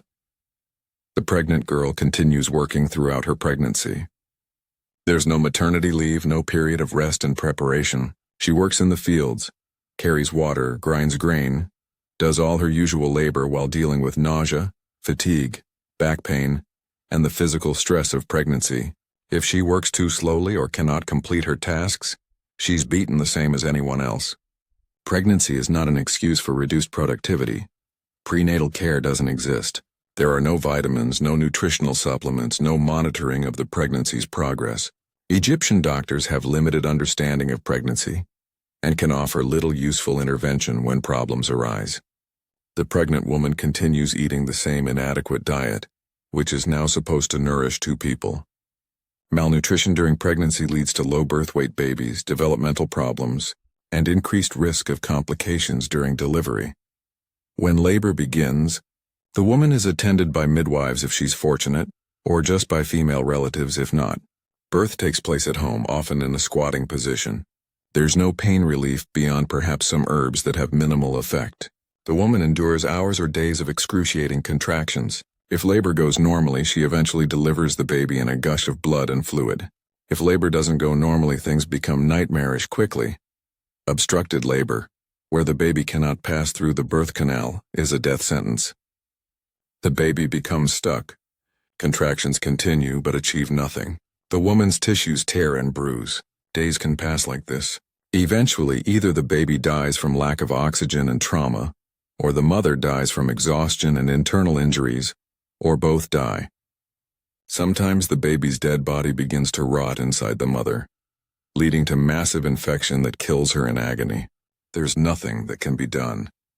Egyptian doctors can't perform cesarean sections on living women. They can only watch as mother and child die together. Hemorrhaging after delivery is another common cause of death. The woman has just expelled a baby and placenta, leaving a large open wound inside her uterus. Sometimes blood vessels don't constrict properly and blood pours out uncontrollably. With no way to perform emergency surgery, no blood transfusions, no modern interventions, the woman simply bleeds to death while her family watches helplessly. She becomes increasingly pale, cold, and confused as her blood pressure drops. Eventually, she loses consciousness and dies. The newborn baby left motherless within hours of birth.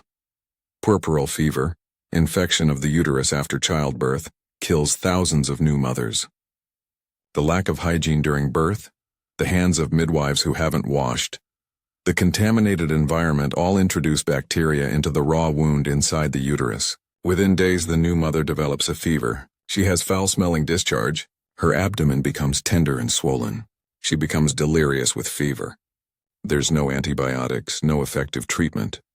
She dies within a week, her body destroyed by infection, leaving behind a newborn who will likely die soon after without a mother to nurse. If the mother survives childbirth, she faces the physical aftermath. Many women develop obstetric fistulas, abnormal openings between the vagina and bladder or rectum caused by prolonged obstructed labor. These fistulas cause constant leaking of urine or feces. The woman cannot control when these fluids leak out. She smells constantly of waste. Her skin develops horrible rashes and sores from the constant moisture. She's socially ostracized because of the smell and mess. There's no surgical repair available. She lives with this condition for the rest of her life, which is often shortened by the chronic infections that result. Prolapse is another common consequence of multiple births. The muscles and tissues that support the uterus and vagina weaken and tear. Eventually, these organs can literally fall out of the body, protruding through the vaginal opening.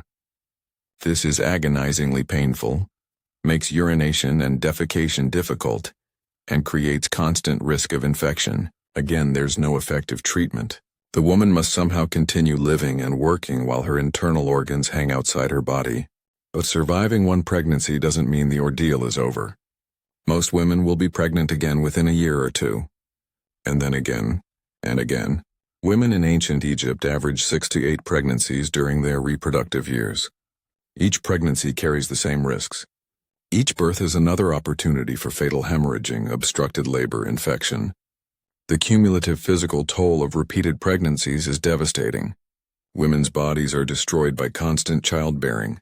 Their teeth fall out from calcium depletion. Their bones become brittle. They age rapidly, looking elderly by their 30s. The high infant and child mortality rate means that while a woman might have 6 to 8 pregnancies, only 2 or 3 children will survive to adulthood. This means experiencing repeated grief, watching babies die days after birth, watching toddlers waste away from disease, watching children succumb to the countless dangers of ancient Egyptian life.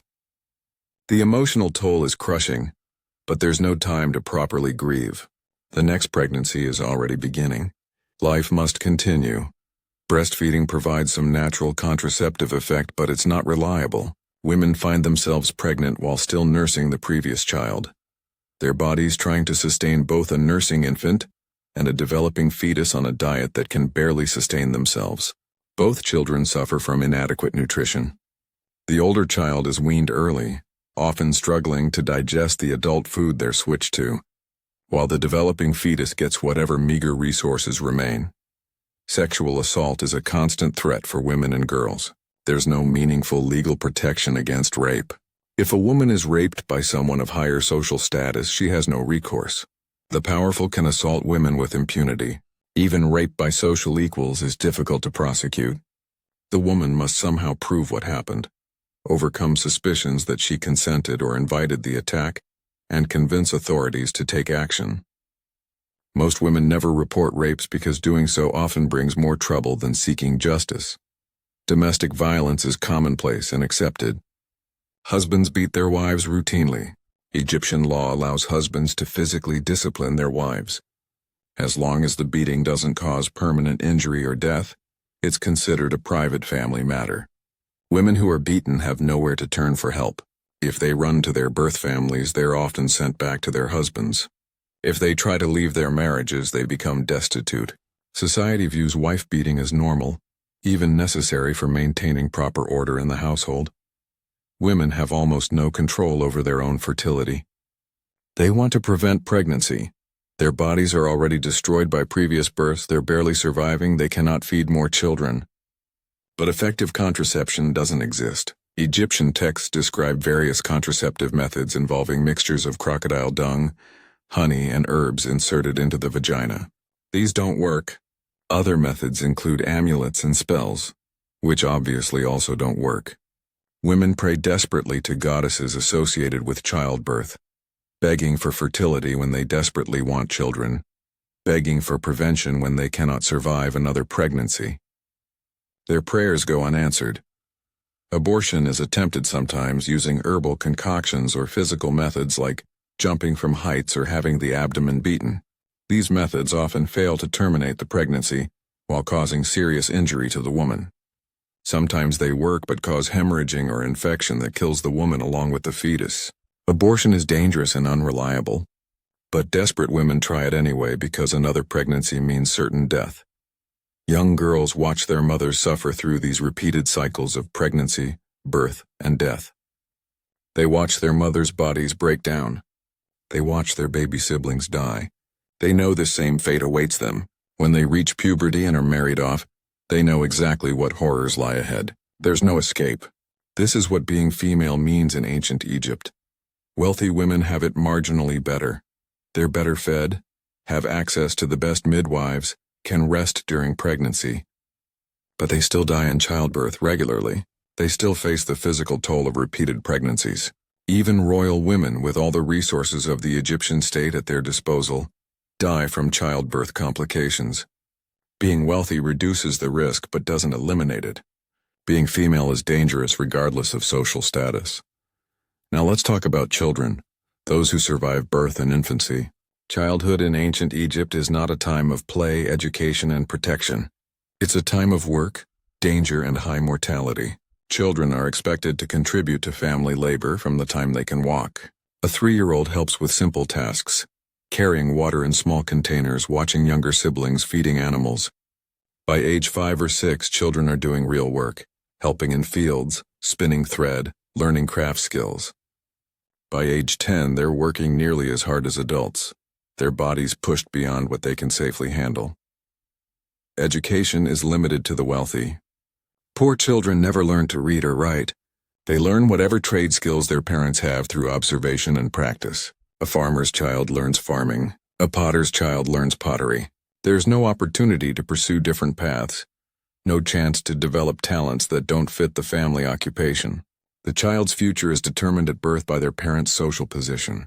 Child mortality is horrific. Half of all children die before age 5. They die from diarrheal diseases, respiratory infections, malnutrition, malaria, accidents, and countless other causes. Parents know that having many children is necessary because most will die. You cannot allow yourself to become too attached to infants and young children, because the odds are against them surviving. This creates a strange emotional distance, a protective numbness. You love your children, but you cannot invest fully in them emotionally, because losing them is more likely than keeping them. Infant death is so common that it's barely remarked upon. A baby dies in the night, stopped breathing for no clear reason. This is simply accepted as the will of the gods. A toddler develops a fever and dies within days. Tragic, but expected. A child falls into the river and is taken by a crocodile. Horrible, but such things happen. The community grieves briefly and moves on because there are too many deaths to mourn each one properly. Children who survive infancy face constant danger. They drown in irrigation channels. They're bitten by snakes.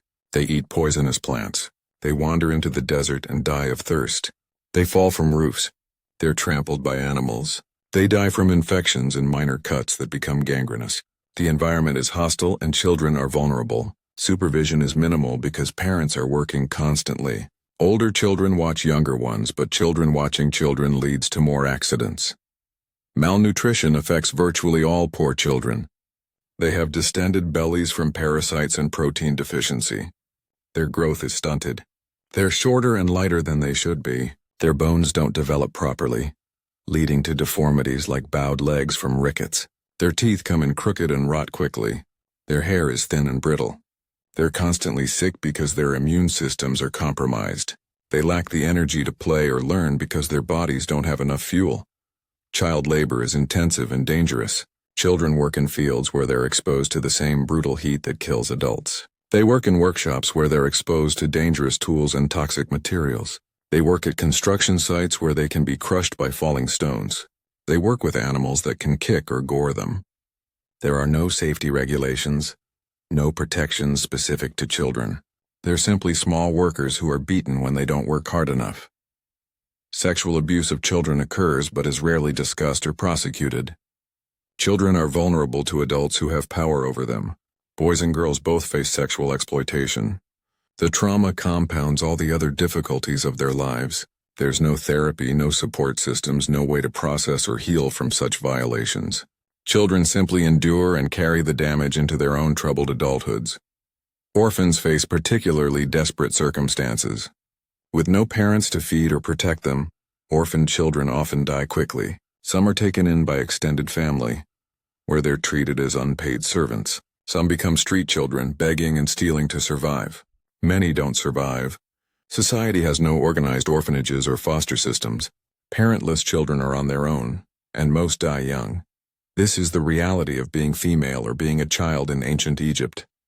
Women are repeatedly pregnant, constantly in danger, their bodies destroyed by childbearing, with no control over their own lives or fertility.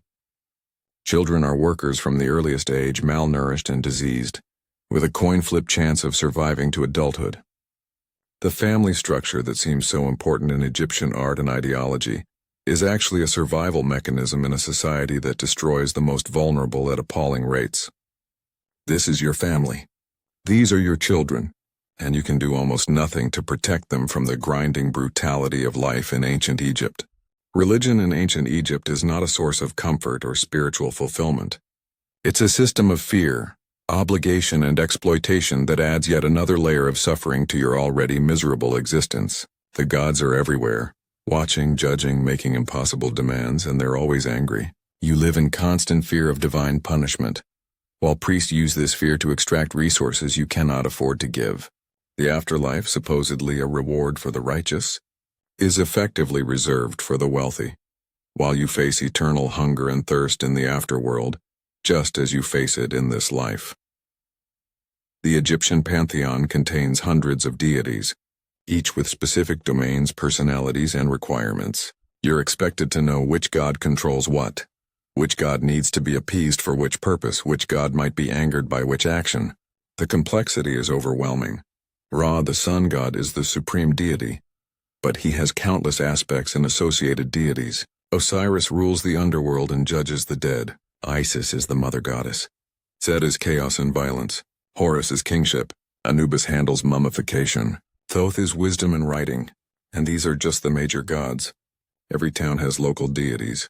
Every aspect of nature has divine spirits. These aren't benevolent gods watching over you with love and care. They're powerful, capricious beings who demand constant worship, offerings, and obedience. They punish infractions harshly. They send disease, drought, famine, and death as punishment for displeasing them. Anything bad that happens is attributed to divine anger. Your child dies? You must have offended a god somehow. Your crops fail? Divine punishment. You develop a painful illness? The gods are angry with you. There's no understanding of natural causes. No acknowledgement that bad things happen randomly. Everything is divine will, and that will is usually hostile. To placate the gods, you must make offerings, but offerings require resources you don't have. Ideally, you should offer bread, beer, meat, honey, incense, and other valuable goods. You can afford none of this. You're barely feeding your family. But the priests insist that offerings must be made. The gods must be fed. The temples must receive their due. So you give what little you have, knowing your family will go hungry as a result. Because not making offerings risks even worse divine retribution. The festivals are particularly burdensome. Egypt has numerous religious festivals throughout the year, each requiring participation and offerings. During festivals, work stops, which means you're not producing anything, which means you're not earning anything. Yet you're still expected to contribute to festival expenses. The festivals honor the gods with processions, ceremonies, and feasts, but these feasts are primarily for the priests and elite. You participate by watching, providing labor to prepare for the festival, and giving offerings you can't afford. The festivals are supposed to be joyous occasions, but for you they're just another obligation that makes survival harder. The priests claim to intercede between you and the gods. They alone can enter the inner sanctuaries of temples. They alone perform the daily rituals that supposedly keep the gods happy and maintain Mayat, cosmic order. The priests are educated, wealthy, and powerful. They live in temple complexes, eating from temple offerings, wearing fine linen, enjoying all the luxuries that your labor provides. They tell you that your poverty is divinely ordained, that the social hierarchy reflects cosmic order, that accepting your suffering is righteous behavior that will be rewarded in the afterlife. The afterlife is central to Egyptian religion, but it's a source of despair rather than hope. The wealthy prepare elaborately for death. They have tombs constructed, hire embalmers for mummification, commission funerary texts and artwork, provide offerings for their Ka souls to sustain them in the afterlife. All of this is ruinously expensive. A proper burial with mummification and tomb provisions costs more than a poor family earns in several lifetimes. You cannot afford any of this. When you die, your body will likely receive minimal treatment. Perhaps you'll be wrapped in simple linen and buried in the sand at the edge of the desert. Perhaps not even that. Your burial will be whatever your impoverished family can manage, which is almost nothing. You'll have no tomb, no offerings, no elaborate funerary text to guide you through the afterlife challenges. According to Egyptian belief, the soul has multiple components. Your Ba is your personality. Your Ka is your vital essence requiring sustenance. Your Akh is your effective spirit in the afterlife. These components need to be reunited and sustained through proper burial and continuing offerings. Without proper burial and continuing offerings from the living, your Ka will starve, wandering the afterworld hungry and thirsty for eternity. Your fate in death will mirror your fate in life.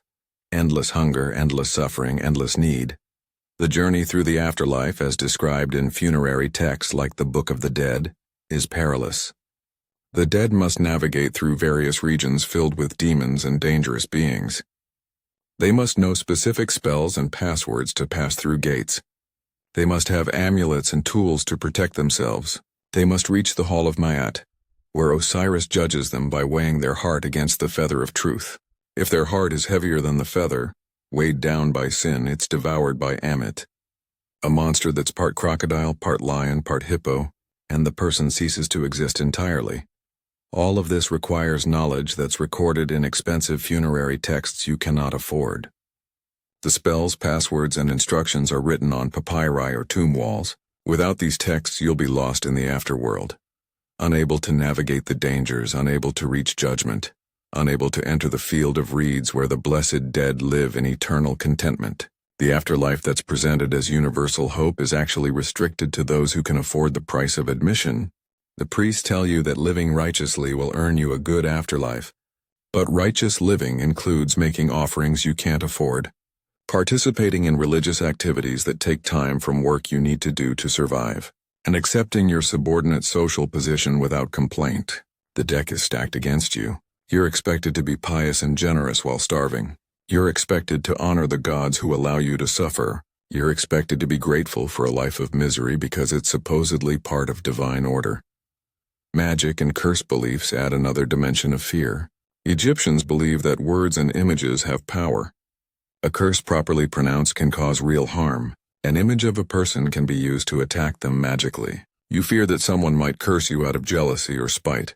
You fear that demons might target you at night.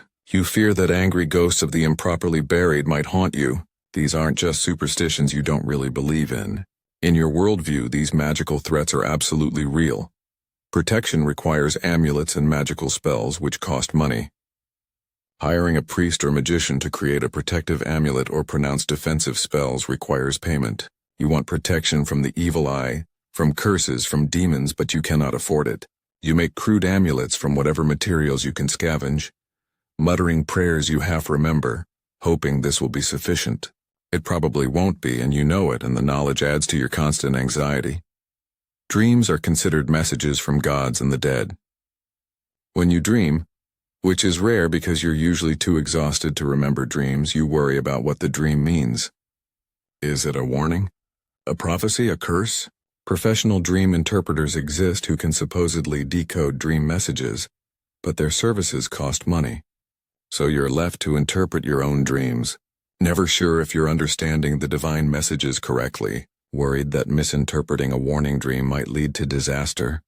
Ghosts and demons are believed to be everywhere. The improperly buried dead wander as hungry ghosts. Demons lurk in darkness and liminal spaces. Certain times of day are particularly dangerous when the boundaries between worlds are thin. You're afraid to be alone at night. You're afraid of dark places. You're afraid of crossroads and riverbanks and doorways where supernatural entities might cross over. Your home, such as it is, has various crude protective symbols scratched into walls or doorways, attempts to ward off spiritual threats. The concept of Isfet, chaos, disorder, the opposite of Ma'at, terrifies you.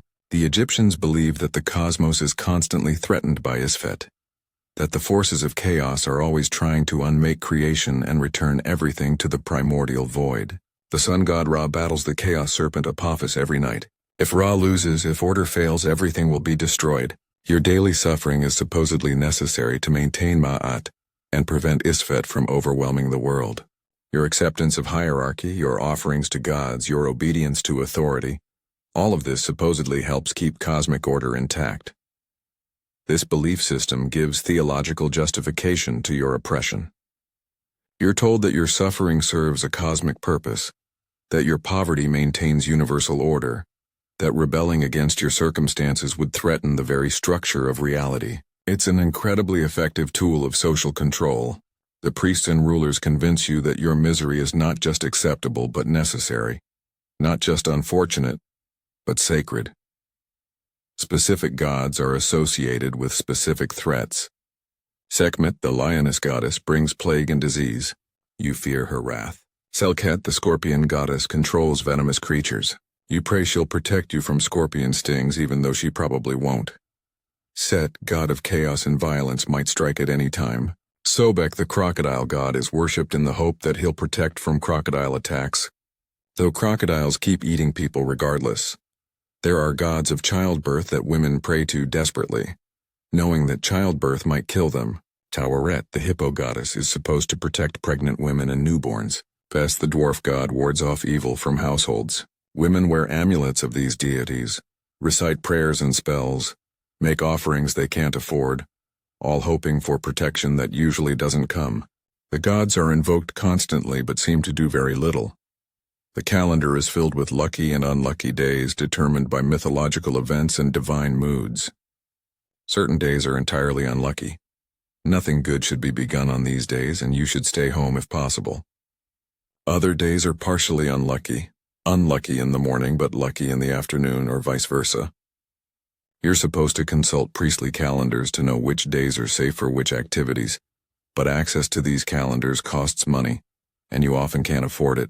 So you do things on unlucky days without knowing it, then attribute any resulting problems to having offended the gods. Rituals surround every activity. There are proper ways to plow a field, proper prayers to say when baking bread, proper offerings to make before fishing. The rituals are supposed to ensure divine favor and successful outcomes. You perform them because not performing them would be unthinkable. It would anger the gods and guarantee failure. But the rituals don't actually make your crops grow better, or your fishing more successful. You're still hungry regardless. The gods don't seem to be listening. Omens are seen in everything. A bird flying from the wrong direction is an omen. A particular arrangement of clouds means something. A baby being born with a birthmark is significant. Every unusual event is interpreted as divine communication. But the interpretations are unclear and often contradictory. Different priests interpret the same omen differently. You're left confused and anxious, never sure what the gods are trying to tell you, worried that you're missing important warnings. Curses are both feared and used. There are cursing practices, ways to harm enemies through magic. People have enemies. You might be someone's enemy. Someone might be cursing you right now and you'd never know until the curse takes effect. This adds paranoia to your already overwhelming list of worries. Every misfortune might be natural or it might be a curse. You can never be sure. The priests claim that they protect you from spiritual dangers, that their rituals and offerings maintain order and appease the gods. But from your perspective, the gods seem perpetually angry, regardless of how much worship they receive. Disease still strikes. Crops still fail. Children still die. The Nile still floods unpredictably. All the rituals, offerings, and prayers don't seem to actually improve anything. The gods, if they exist at all, appear indifferent to human suffering. But you cannot say this aloud. Expressing doubt about the gods or criticizing religious practices is dangerous. The priests have power. The authorities support them. Blasphemy can be punished severely. So you keep your doubts to yourself and continue going through the motions of religious observance, hoping that maybe this time the gods will hear. Maybe this time they'll help. Maybe this time your offerings will purchase some small amount of divine favor. The religious system traps you in a cycle of fear, obligation, and disappointment. You're afraid of the gods, so you make offerings you can't afford. The offerings impoverish you further, but don't prevent suffering. The continuing suffering is interpreted as evidence that you haven't given enough, that the gods are still angry, that you need to offer more. But you have nothing more to give. You're already giving everything, and still the gods demand more, and still you suffer, and still the priests insist that this is all part of divine order, that your suffering serves a cosmic purpose, that accepting it faithfully is the only righteous path. Religion in ancient Egypt is not solace. It's another form of exploitation, another source of fear, another burden added to all the others. The gods are cruel or indifferent. The priests are self-serving. The afterlife is reserved for those who can afford it. And you're trapped in a system that uses supernatural threats to reinforce your oppression and extract the last remaining resources from people who have almost nothing. This is Egyptian spirituality from the bottom of the social hierarchy, and it offers no comfort, only more reasons to be afraid. You're lying on the ground, writhing in agony from what feels like a knife stabbing repeatedly into your abdomen. The pain has been building for days, localized to the lower right side of your belly. You have appendicitis, though you don't know this term. Your appendix, a small tube attached to your intestine, has become inflamed and infected. It's swelling, filling with pus, preparing to burst and release bacteria throughout your abdominal cavity. This will cause peritonitis, massive infection that will kill you in agony within days. Modern surgery could save you with a simple appendectomy, but this is ancient Egypt and such surgery doesn't exist. Your family calls for a physician, though they can barely afford it. The physician arrives and examines you by feeling your abdomen, asking about your symptoms, checking your pulse. Egyptian physicians have some practical medical knowledge accumulated over centuries. They know how to set bones, stitch wounds, recognize certain diseases, but their understanding of internal medicine is primitive, based more on theory than actual knowledge of anatomy and physiology. They believe disease is caused by supernatural forces, blocked channels in the body, or improper balance of bodily fluids. The physician determines that you have wekadu, harmful substances in your body that need to be expelled. He prescribes a mixture of herbs including castor oil, which will cause violent diarrhea and vomiting. He also recites magical spells over you, invoking various healing deities. He instructs your family to place amulets on your body to ward off the demons causing your illness. He charges a fee that consumes most of your family's meager savings. You take the herbal mixture and spend the next hours evacuating your bowels and vomiting until you're completely depleted. This doesn't help your appendicitis at all. In fact, the violent contractions of your abdominal muscles during vomiting might hasten the rupture of your appendix. The spells and amulets, needless to say, do nothing. Your condition worsens. The pain becomes unbearable. Your abdomen swells and becomes rigid. You develop a fever. You're dying. Your appendix ruptures. Pus and bacteria flood your abdominal cavity. Peritonitis develops rapidly. Your entire abdomen becomes infected. Every slight movement causes excruciating pain. Your fever spikes higher. You become delirious. There's nothing anyone can do. Egyptian physicians cannot perform abdominal surgery. Even if they could, They have no antibiotics to fight the massive infection. You die after several days of incomprehensible agony, while your family watches helplessly. This scenario plays out repeatedly with various conditions that would be treatable today. Someone develops acute appendicitis, cholecystitis, intestinal obstruction, ruptured ulcer, ectopic pregnancy, any of numerous acute abdominal emergencies. Without modern surgery, these are all death sentences. The Egyptian physicians try their combinations of herbs, spells, and amulets. Sometimes patients recover on their own from conditions that weren't actually life-threatening. These recoveries are credited to the physician's treatments, reinforcing belief in methods that are actually useless. Surgical procedures that Egyptian physicians can perform are limited and horrifying. They can amputate limbs when necessary, typically after severe injuries or when gangrene sets in. The procedure is done without effective anesthesia. The patient might be given opium or large quantities of wine, but these provide only partial relief. Assistants hold the patient down while the physician saws through flesh and bone with copper or bronze tools. The saw dulls quickly on bone, making the process prolonged and agonizing. The stump is cauterized with hot metal to stop bleeding. The smell of burning flesh fills the room. Patients scream until they lose consciousness from pain and shock. Many die from the trauma of the procedure itself. Those who survive amputation face infection almost inevitably. The surgical tools aren't sterilized because germ theory doesn't exist. The physician's hands aren't washed. The wound is bandaged with linen that may or may not be clean. Bacteria enter the wound. Infection develops. The stump becomes swollen, red, hot, and exquisitely painful. Pus oozes from between the stitches or bandages. The infection spreads up the limb, causing red streaks of sepsis. Fever develops. Delirium follows. Death comes within days, the patient's body ravaged by bacterial infection that antibiotics could have easily treated. Trepanation, drilling holes in the skull, is practiced in Egypt, supposedly to relieve pressure or let out evil spirits causing headaches, seizures, or mental problems. The procedure involves using a bow drill or other tool to bore through the skull bone into the brain cavity. It's done with the patient conscious, held down by assistants. The sound of the drill grinding through bone, the sensation of penetration into the skull, the pain, all without adequate anesthesia. Some patients die during the procedure from shock or brain injury. Others develop massive infections. Some survive with permanent brain damage. The procedure rarely helps and often kills. Cataract surgery is attempted occasionally. The physician uses a sharp instrument to push the clouded lens backward into the eye. This sometimes temporarily improves vision by moving the opaque lens out of the line of sight, but it usually causes complications including infection, inflammation, and blindness. The procedure is agonizing and performed without anesthesia. Patients endure sharp instruments inserted into their eyes while held down. Most end up worse off than they started.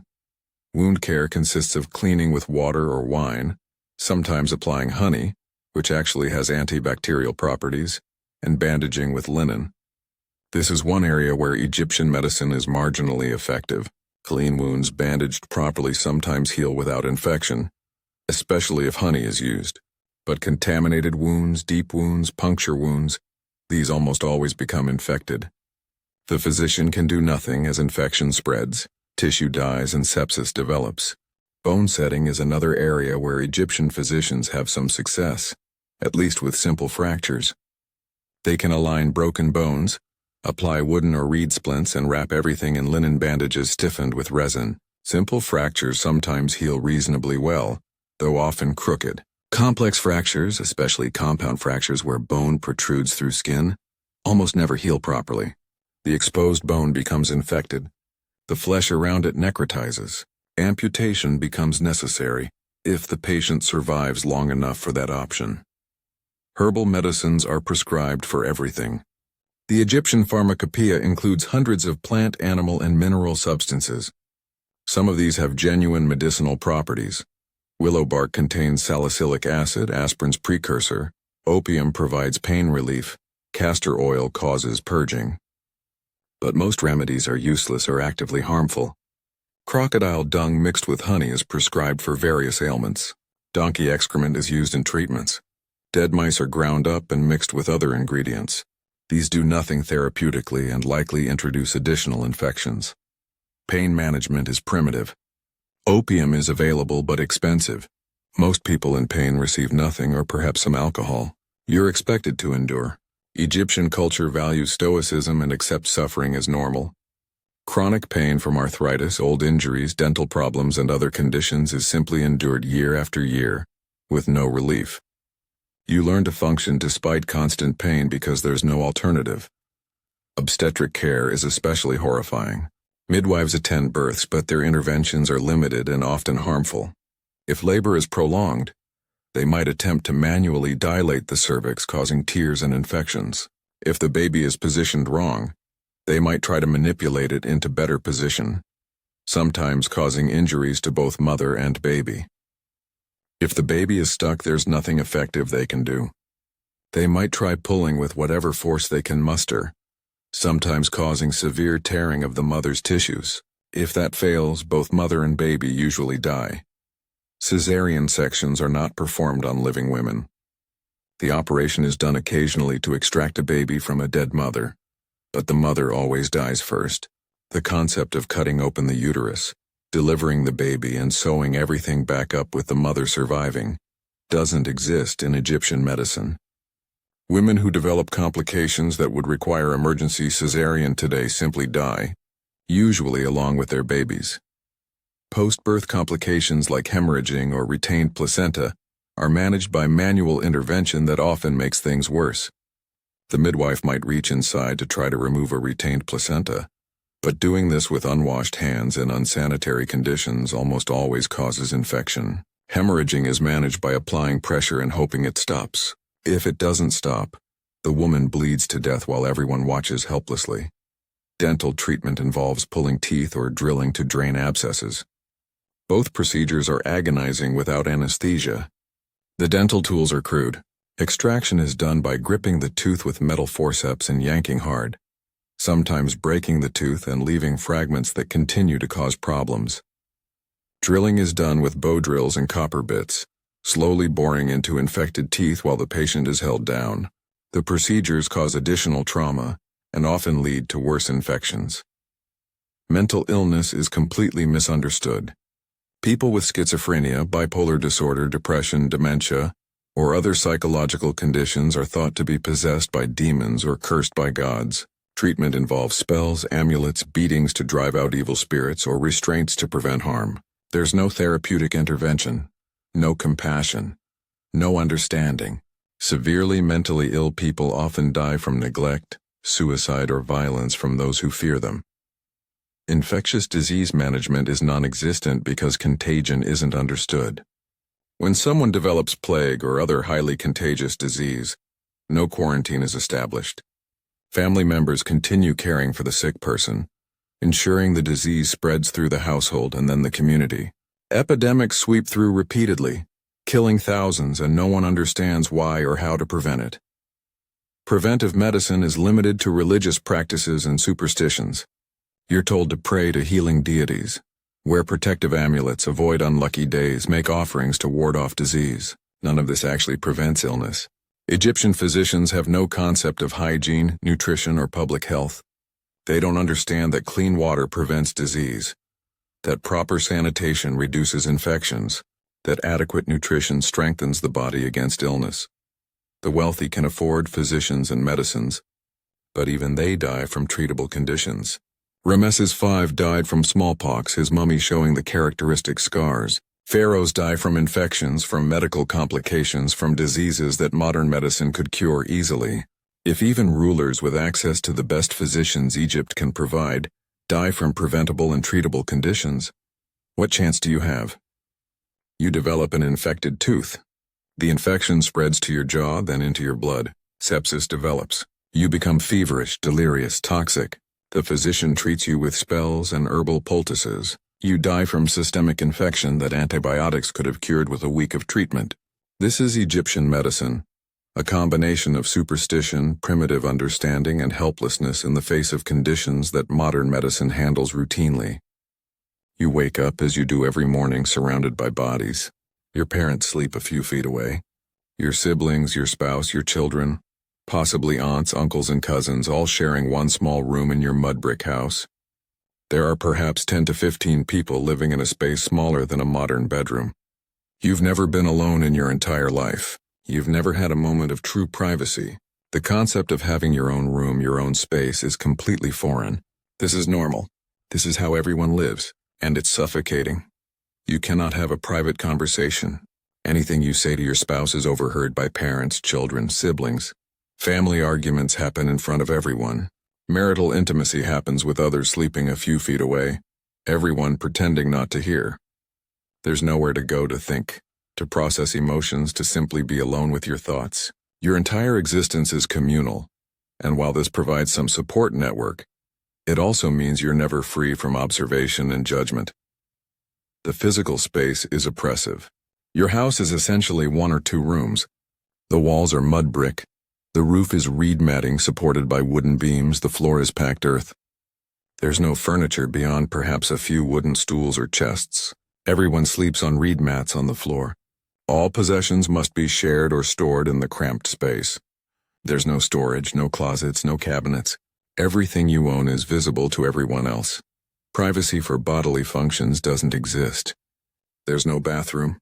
When nature calls, you go outside to a designated spot, squat over a hole or pot, and do your business while anyone can see. Sometimes you try to wait until darkness provides some cover, but that's not always possible. The lack of private toilet facilities is humiliating, but it's so universal that no one even thinks about it as a problem. This is just how things are. Bathing, such as it is, happens in public view. You might pour water over yourself from a jar while standing near the house. You wash your body with sand or natron, trying to scrub away dirt and sweat. Others are doing the same nearby. There's no privacy, no dignity. Your body is constantly on display to your family and neighbors. The concept of private bathing in an enclosed space is unimaginable luxury. You cannot leave. This is the most fundamental lack of freedom. You're tied to your land, to your occupation, to your location. Moving to a different city or region is not a realistic option. Travel requires resources you don't have. Moving means leaving behind whatever small social network and resources you've managed to build. Most importantly, you're effectively bound to the land through economic and legal obligations. You owe taxes based on land assignment. You have labor obligations. Simply leaving would be abandoning these duties, which could result in punishment. Your occupation is fixed. You're a farmer because your father was a farmer, because his father was a farmer. You will be a farmer until you die. Your children will be farmers. There's no career change, no opportunity to pursue different work, no escape from the brutal agricultural labor that's destroying your body. If you have a talent or interest in something else, music, crafting, building, too bad. You're a farmer. That's your role. That's your fate. You cannot choose your work hours. You work when the overseers say you work. During planting and harvest seasons, you work from dawn until you literally cannot see anymore. There are no days off, no weekends, no vacation time. Religious festivals provide occasional breaks, but these are filled with religious obligations rather than rest. You work when you're sick. You work when you're injured. You work until your body completely fails. You cannot refuse labor obligations. When the state decrees that labor is needed for a pyramid, temple, canal, or other project, you go. You have no right to refuse. You cannot claim you're too busy with your own harvest. You cannot say you're too old or too sick. You go, and you work for however long the state requires. If you refuse, you're beaten or worse. This corvée system ensures that your labor belongs to the state whenever the state wants it. You cannot accumulate wealth. The tax system ensures this. Any surplus you manage to produce is taken as taxes. You cannot save grain for future security because tax collectors take it. You cannot invest in improvely.ments because you have no resources to invest. You're kept perpetually at subsistence level by design. The system cannot allow workers to accumulate enough resources to become independent, because that would threaten the labor sup. You cannot own land. The land you work belongs to the temple, noble, or pharaoh. You're a tenant at best, a serf more realistically. The produce from your fields isn't yours. Most of it is taken as rent and taxes. The remainder is barely enough to keep you and your family alive. You have no equity, no ownership, no stake in the land you work for your entire life. You cannot speak freely, Criticizing the pharaoh nobles or religious authorities is dangerous. Expressing dissatisfaction with your lot can be interpreted as threatening Ma'at cosmic order. You must accept your place, must show deference to superiors, must bite your tongue when you see injustice. The only safe conversations are about immediate practical matters. Philosophical discussions, political critiques, social commentary, all dangerous. You cannot make decisions about your own life. Your marriage was arranged. Your occupation was assigned at birth.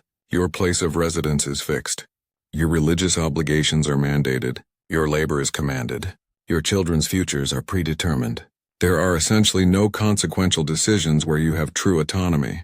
Every aspect of your life is controlled by systems and hierarchies you cannot influence. You cannot seek justice when wronged. If a wealthy person harms you, there's no effective recourse. The legal system exists primarily to protect property and serve the interests of the elite. You cannot afford to bring a legal case. You likely wouldn't win if you did. Justice, as you understand it, doesn't exist. Might makes right. Those with power can abuse those without, and the victims have no remedy. You cannot protect your children. You watch them go hungry and can do nothing. You watch them sicken and have no medicine. You watch them labor in dangerous conditions and cannot keep them safe.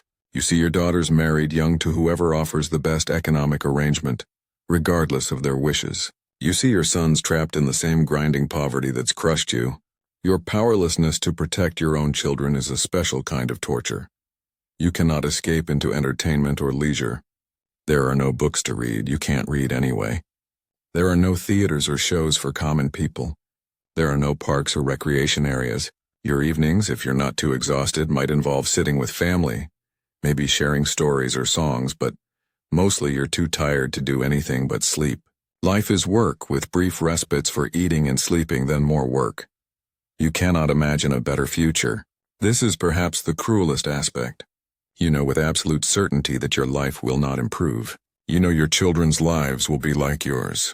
You know that 10 generations from now your descendants will still be farming the same fields, eating the same inadequate food, dying young from the same diseases. There's no progress, no development, no hope that time will bring improvement. The system is eternal and unchanging. You cannot retire. There's no pension, no social security, no recognition that elderly people deserve rest after a lifetime of labor. You work until you physically cannot. Then you become a burden on your family until you die. Your old age, if you reach it, brings no dignity or comfort, only increasing helplessness and dependency. You cannot receive education. Learning to read and write would open doors, would provide opportunities for different work, would allow you to understand the administrative systems controlling your life. But education requires time and resources you don't have. Scribal schools are for the children of elites. You remain illiterate, unable to access the knowledge recorded in texts, dependent on scribes to mediate your interactions with bureaucracy. You cannot build wealth for future generations. You cannot buy land to pass to your children. You cannot accumulate tools or goods that would give them advantages. Each generation starts from zero or from debt and struggles just to survive. There's no generational progress, no building of family fortune, no legacy beyond the genetic material you pass on, and the memories that will fade within a generation or two of your death. You cannot protect yourself legally. You have effectively no rights. You can be beaten by overseers, conscripted for forced labor, have your possessions confiscated for tax debts, be punished for infractions you didn't commit. There's no presumption of innocence, no right to representation, no protection from arbitrary authority. You exist at the mercy of those above you, hoping they won't notice you enough to cause harm. You cannot form associations or organizations. Workers' unions don't exist. Community organizations beyond family and village structures aren't allowed. Any gathering of common people that isn't for state-approved purposes is viewed with suspicion. You cannot organize with others who share your circumstances to advocate for better treatment. Collective action is severely punished when it occurs. You cannot even dream of revolution. The system is too entrenched, too backed by military force, too sanctified by religion. Questioning the social order is questioning cosmic order. Rebelling against the pharaoh is rebelling against the gods. The few historical instances of worker protests were limited. Desperate actions over immediate issues like food rations, not attempts to restructure society. You know that fundamental change is impossible. Your lack of freedom isn't just external constraint, it's internalized. You've been taught since birth that the social hierarchy is natural, divinely ordained, unchangeable. You've been conditioned to accept your place, to view your suffering as necessary, to see the wealthy's luxuries as their rightful due. Even your thoughts aren't fully your own. They've been shaped by a lifetime of propaganda and indoctrination. The psychological impact of this comprehensive lack of autonomy is crushing. You have no agency over your life. You're not really living. You're being lived. You're a tool used by others, a resource extracted by the system, a body that performs labor until it breaks. Your hopes, dreams, desires, preferences, all irrelevant. What you want doesn't matter. Your feelings don't matter. You matter only as a unit of labor, and when you can no longer provide that, you don't matter at all. This is your existence. No privacy, no freedom, no choices, no hope, no future. You're trapped in a system that uses you up and discards you, that grinds you down physically and spiritually, that offers nothing but more suffering until death finally brings release. This is what it means to be at the bottom of ancient Egyptian society. To be powerless, voiceless, hopeless, and completely aware of your own helplessness. Violence is woven into the fabric of ancient Egyptian society so thoroughly that you barely notice it anymore. You've been beaten so many times, witnessed so much brutality, seen so much casual cruelty that it's simply normalized. The stick is the primary tool of motivation and punishment. Overseers carry them. Guards carry them. Officials carry them.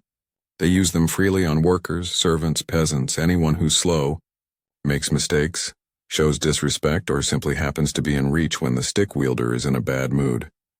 You've been beaten for working too slowly. You've been beaten for taking water breaks. You've been beaten for being too weak from hunger to meet quotas. You've been beaten for trying to keep some grain for your family before taxes were collected. You've been beaten for being in the wrong place at the wrong time. The beatings leave scars on your back, bruises that fade to yellow then disappear only to be replaced by new bruises. Your body is a map of violence. The beatings aren't personal. The overseer who beats you isn't necessarily angry at you specifically. He's maintaining productivity, enforcing discipline, demonstrating authority. The stick is a management tool. Egyptian administrative texts and artwork frequently depict workers being beaten. It's so normal that it's decorative. Wall reliefs show workers laboring while overseers raise sticks. The image of the stick is inseparable from the image of work. But while routine beatings are bad enough, criminal punishment is horrific. Egyptian law is based on retribution and deterrence through terror. Punishments are designed to be physically devastating and publicly humiliating. The goal isn't rehabilitation, that concept doesn't exist.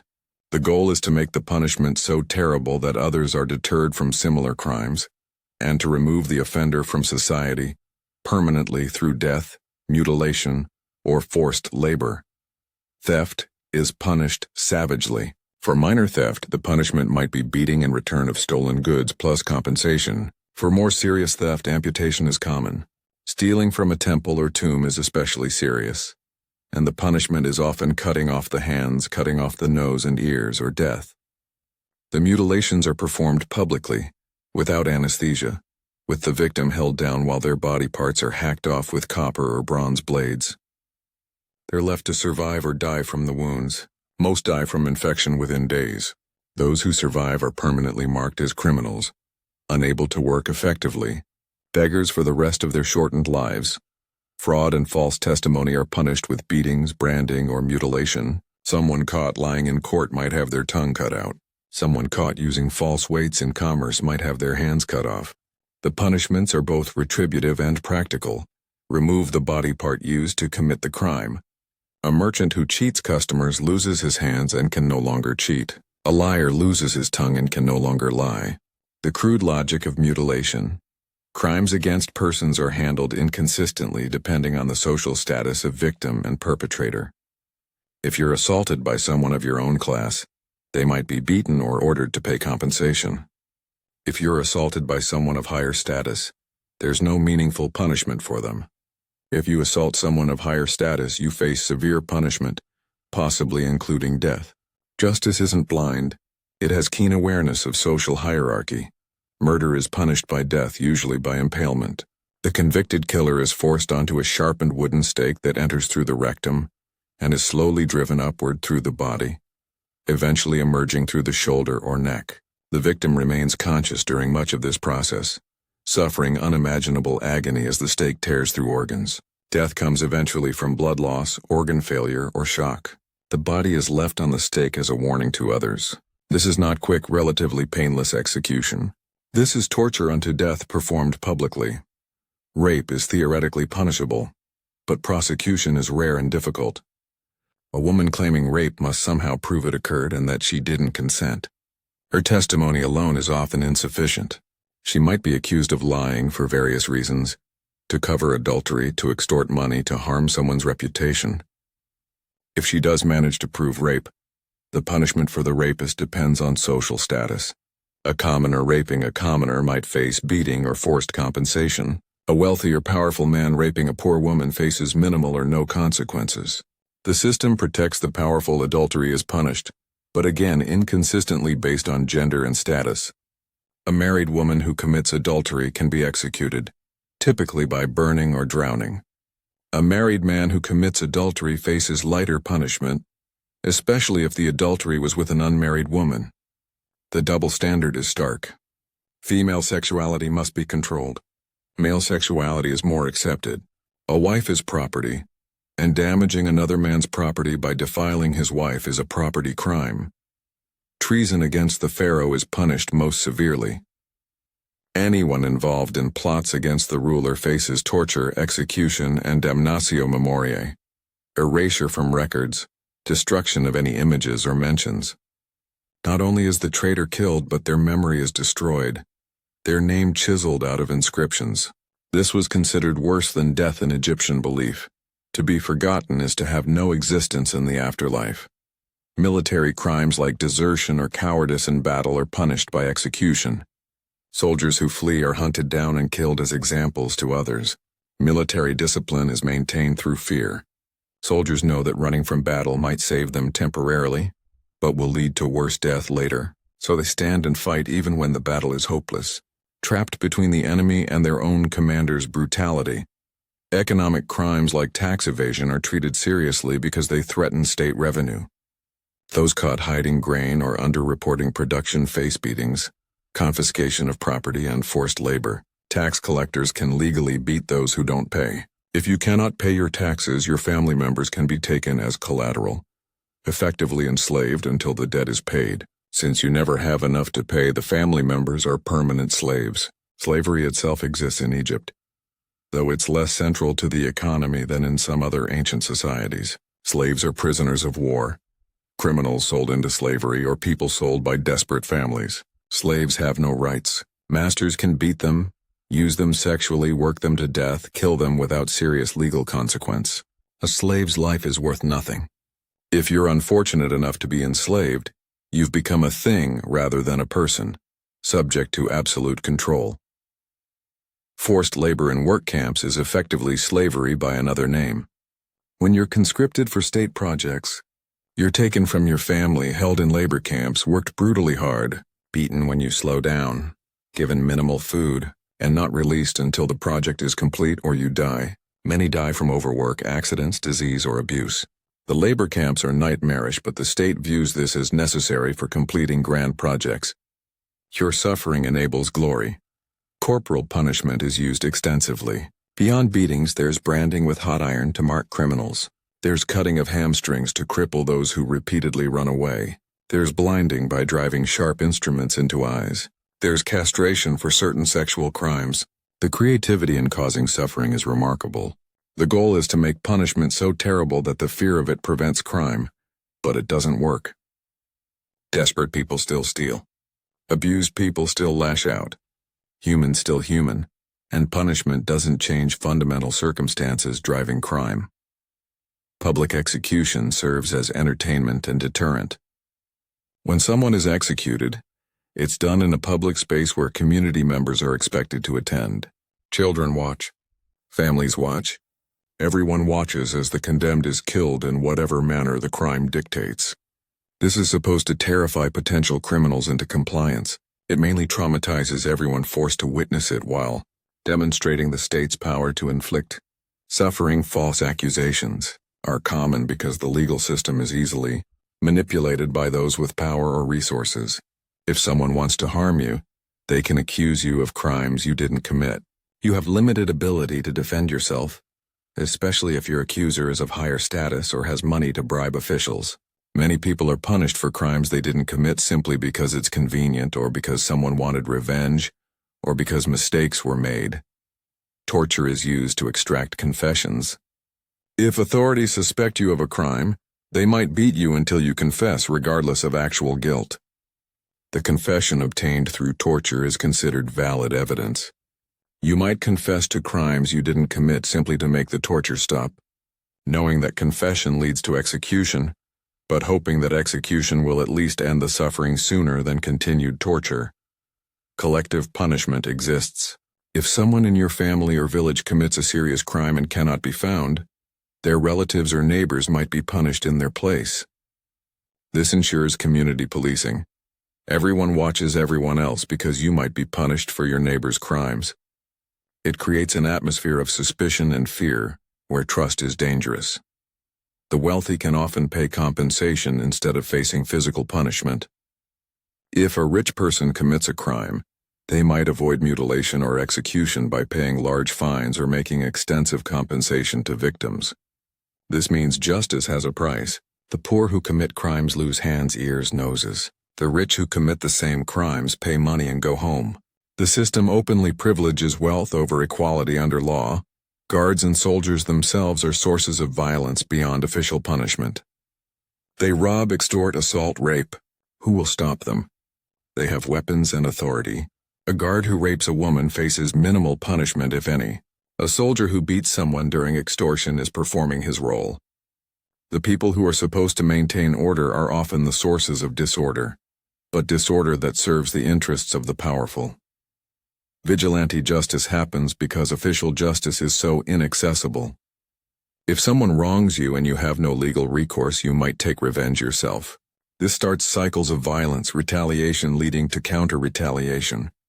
Blood feuds develop between families. Villages split into factions. The violence spreads because there's no legitimate authority capable of or interested in fairly resolving disputes between commoners. Domestic violence is completely normalized. Men beat wives and children routinely. This isn't considered crime. It's considered discipline, a man's right over his household. Women who are beaten have no recourse unless the beating is so severe it causes permanent injury or death, and even then prosecution is rare. Children are beaten as standard parenting practice. The violence is passed down generationally. Beaten children become beating parents. Animal abuse is common and not considered wrong. Animals are tools. Beating work animals to make them move is normal. Overworking them until they die is economically foolish, but not morally wrong in most people's eyes. Animals used in sacrifices are killed in ways that would be considered cruel by modern standards. There's no concept of animal welfare. Suffering is suffering, whether human or animal, and plenty of it exists for both. The violence isn't just physical. There's psychological violence, constant humiliation, degradation, dehumanization. You're called insulting names by overseers. You're treated as subhuman. Your dignity is assaulted as thoroughly as your body. The psychological damage accumulates along with the physical damage, breaking you down until you internalize the idea that you deserve this treatment, that this is your natural place. You witness violence constantly. You see beatings daily. You see people with fresh mutilations, missing hands, noses, ears. You see bodies of executed criminals left displayed as warnings. You hear screams from punishment and torture. You smell the blood and fear. The violence permeates your environment so completely that you become desensitized. You stop noticing. It becomes background noise to your existence. This normalization of violence damages everyone. It creates a society where cruelty is acceptable, where might makes right, where power is measured by ability to inflict suffering. You learn that the world is fundamentally hostile, that safety is temporary, that pain is inevitable. You live in a permanent state of low-level trauma. knowing that at any moment you could be next. Next to be beaten, next to be mutilated, next to be executed. The fear never leaves. You just learn to function despite it. The sun is finally setting, its brutal heat beginning to fade into merely uncomfortable warmth. You've survived another day. You've worked from dawn until now. 14, 15, 16 hours of physical labor under conditions that would be considered inhumane by any modern standard. You're so exhausted that you can barely walk back to your house. Your muscles don't want to function. Your joints hurt. Your back feels like it might break. Every step is an effort of will, but you cannot rest yet. Evening brings its own set of obligations and struggles. There's no such thing as leisure time, no concept of work-life balance. The evening is simply a different kind of work. Your body needs recovery but won't get it. Your mind needs rest but won't receive it. The exhaustion is cumulative, building day after day, year after year, until your entire existence is defined by tiredness so profound it's become your natural state. You arrive home to find your family has been working too. Your wife has spent the day grinding grain, hours of kneeling while pushing a heavy stone back and forth, her arms and shoulders burning, her knees aching from the hard floor. She's been tending children, hauling water from the river, maintaining the fire, keeping the house minimally functional. She's as exhausted as you are. Your children have been working too, the older ones helping in fields or with household tasks, the younger ones watching even younger siblings. No one in your family has rested. No one has done anything that might be called relaxing. If there's food, you eat. Today there's bread, hard and coarse, contaminated with sand that grinds your teeth. There's perhaps some onions, maybe some beer if you're fortunate. The meal is eaten quickly, sitting on the ground, everyone reaching from a communal plate. There's no table, no chairs, no dishes beyond the most basic pottery. The food provides calories but no real nutrition. You eat mechanically, refueling your body like adding fuel to a machine, knowing that tomorrow requires more energy you don't have. The evening conversation, if there is any, revolves around immediate practical concerns. How much grain remains? When do taxes come? Is the ox still lame? Nothing philosophical, nothing recreational, nothing that might be called intellectually stimulating. You're too tired for complex thought. Your family is too tired. Everyone simply exists, moving through necessary activities until sleep becomes possible.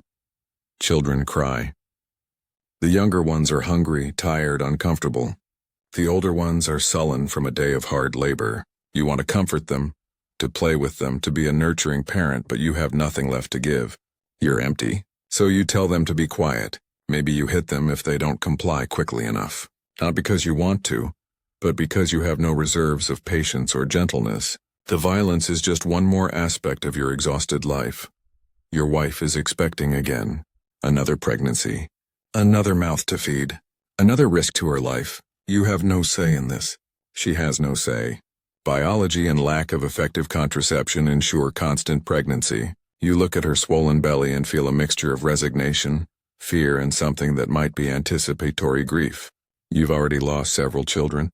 You'll probably lose more. She might die in childbirth. This pregnancy represents more suffering, not hope or joy. The animals kept near your house make noise. Chickens settle into sleep. A donkey brays. Goats move around their enclosure. Their sounds are constant background noise that you've learned to ignore. But tonight they prevent the quiet you crave. There's never true silence. Between the animals, the other families in nearby houses, the various nighttime sounds of a village without modern soundproofing, you're always in auditory chaos. Insects bite. Mosquitoes swarm in the evening air. They buzz around your ears, land on exposed skin, bite and drink your blood. You slap at them futilely. Fleas from the animals jump onto you. They bite too. The itching is constant, maddening. You've developed a kind of tolerance. You don't scratch as much as you once did, but the irritation remains. Your skin is covered in insect bites at various stages of healing. Some are infected. The infection causes additional discomfort you cannot address. The evening heat is oppressive. The mud brick house retains the day's heat, radiating it inward. There's no ventilation, no air circulation, no way to cool down. You sweat even though you're not moving. The sweat attracts more insects. The discomfort prevents rest even though you're desperately tired. You lie on your reed mat hoping for sleep, but the heat makes it difficult. Eventually, exhaustion overcomes discomfort and you drift off. But the sleep is not restful. The thin mat provides almost no cushioning. The hard floor beneath ensures that every position becomes uncomfortable. You wake multiple times during the night to shift position, trying to find some arrangement of your damaged body that hurts less. Your back aches. Your joints are inflamed. The old injuries that never healed properly throb. The chronic pain follows you into sleep, manifesting in vague, troubled dreams. You have nightmares. Not the vivid, plot-driven nightmares of fiction, but the grinding, repetitive nightmares of trauma. You're working, always working, unable to stop, unable to rest, while overseers beat you, and the sun burns overhead and your body breaks down. You wake from these dreams into reality only to find that reality is not much different. The nightmare continues whether you're asleep or awake. Children wake during the night crying, hungry, scared, sick. You or your wife must rise to comfort them, costing you more sleep you desperately need. The baby needs nursing. The toddler needs to urinate and must be taken outside. The older child has a nightmare. The interruptions are constant. You never achieve deep restorative sleep. You never wake feeling refreshed. Morning comes while you're still exhausted from the previous day and the cycle begins again. You think about tomorrow. Tomorrow will be exactly like today. You'll wake exhausted to the same house, eat the same insufficient food, go to the same fields or construction site, do the same backbreaking labor, receive the same beatings, endure the same heat, return home to the same exhausted family, eat the same inadequate food, struggle through the same uncomfortable evening, attempt the same inadequate sleep. The day after tomorrow will be the same. The day after that will be the same. Tomorrow and tomorrow and tomorrow, stretching out in an unbroken chain of sameness until death. There are no vacations, no holidays beyond religious festivals that require their own form of labor, no days off, no weekends, no periods of reduced work. Every day is work. Every day is suffering.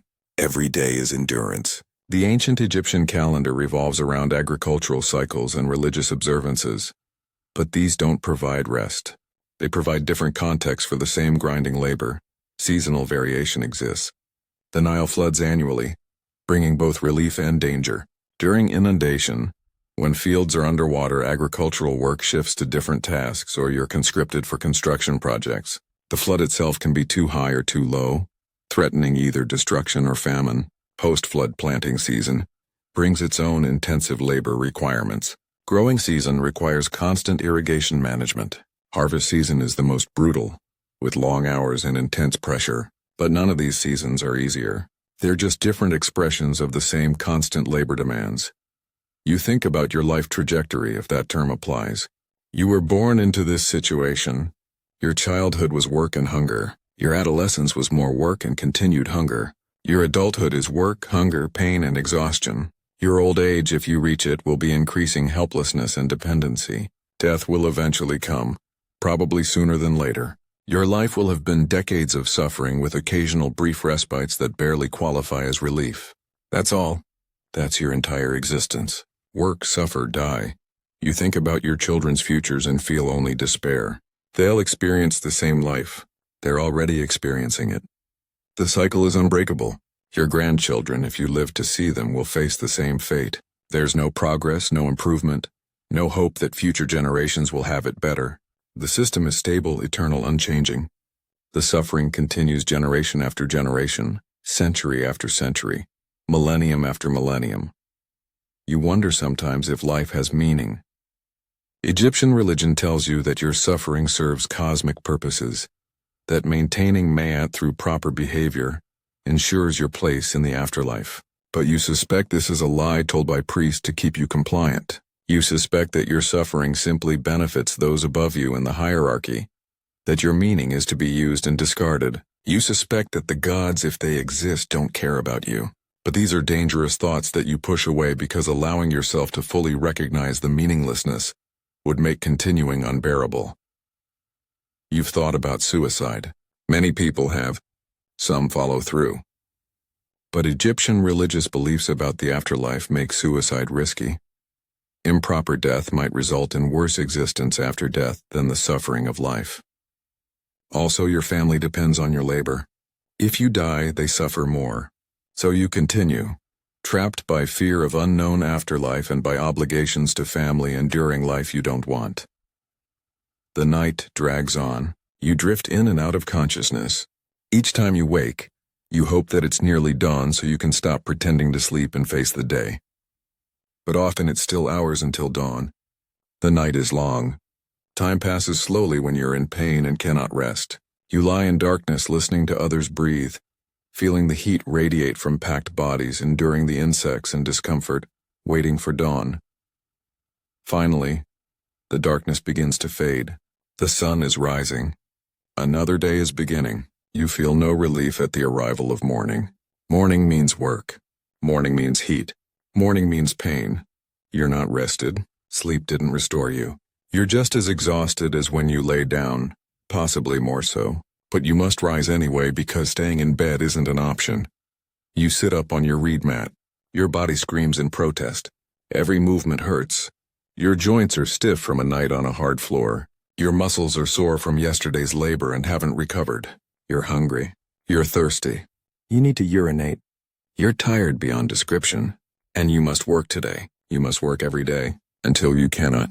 Until your body finally breaks completely and you die, ending the suffering that has defined your entire existence. This is your life in ancient Egypt.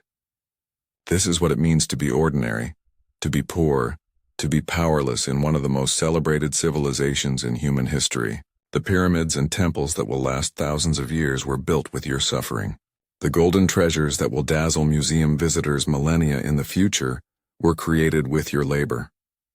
The civilization that will be studied and romanticized by countless future generations was built on your broken body and crushed spirit. You wouldn't last a day in ancient Egypt because each day is an endurance test that slowly kills you. The heat, the hunger, the disease, the pain, the exhaustion, the violence, the exploitation, the hopelessness, all of it accumulates until your body cannot continue. You die young, probably in your 30s, worn out completely, and the day after you die, someone else takes your place. Another person begins suffering where you left off. The machine continues grinding through human lives, requiring constant input of suffering to maintain the glory of Egyptian civilization. You are forgotten almost immediately. No monument bears your name. No tomb holds your body. No funerary text guides your spirit. You lived, you suffered, you died. That's all. Your life served the purposes of those above you in the hierarchy. Your suffering enabled their comfort and glory. And then you were gone, as though you never existed. Another anonymous casualty of a system that views human life as a renewable resource to be used up and replaced. This is ancient Egypt from the bottom. This is the reality behind the golden masks and magnificent architecture. This is what ordinary life was like for most people most of the time. This is why you wouldn't last a day, because lasting even one day requires enduring more suffering than any modern person has experienced in their entire life. And you would have to do it again tomorrow, and the day after, and the day after that, until you couldn't anymore, until the suffering finally ended with death. The sun rises fully, the day begins, and you rise too because you must, because work won't do itself, because your family depends on you. Because stopping means death and you're not quite ready for that yet. Even though death might be mercy, you rise and begin another day of suffering in ancient Egypt, knowing that this day will be like all the others, that tomorrow will be the same, that nothing will ever change, that this is your life until it isn't anymore. And so it continues, day after day, year after year, generation after generation. The eternal suffering of ancient Egypt's forgotten masses. This is the reality you wouldn't survive. This is why you wouldn't last a day. Because every day in ancient Egypt is worse than you can imagine, and you would have to survive thousands of them.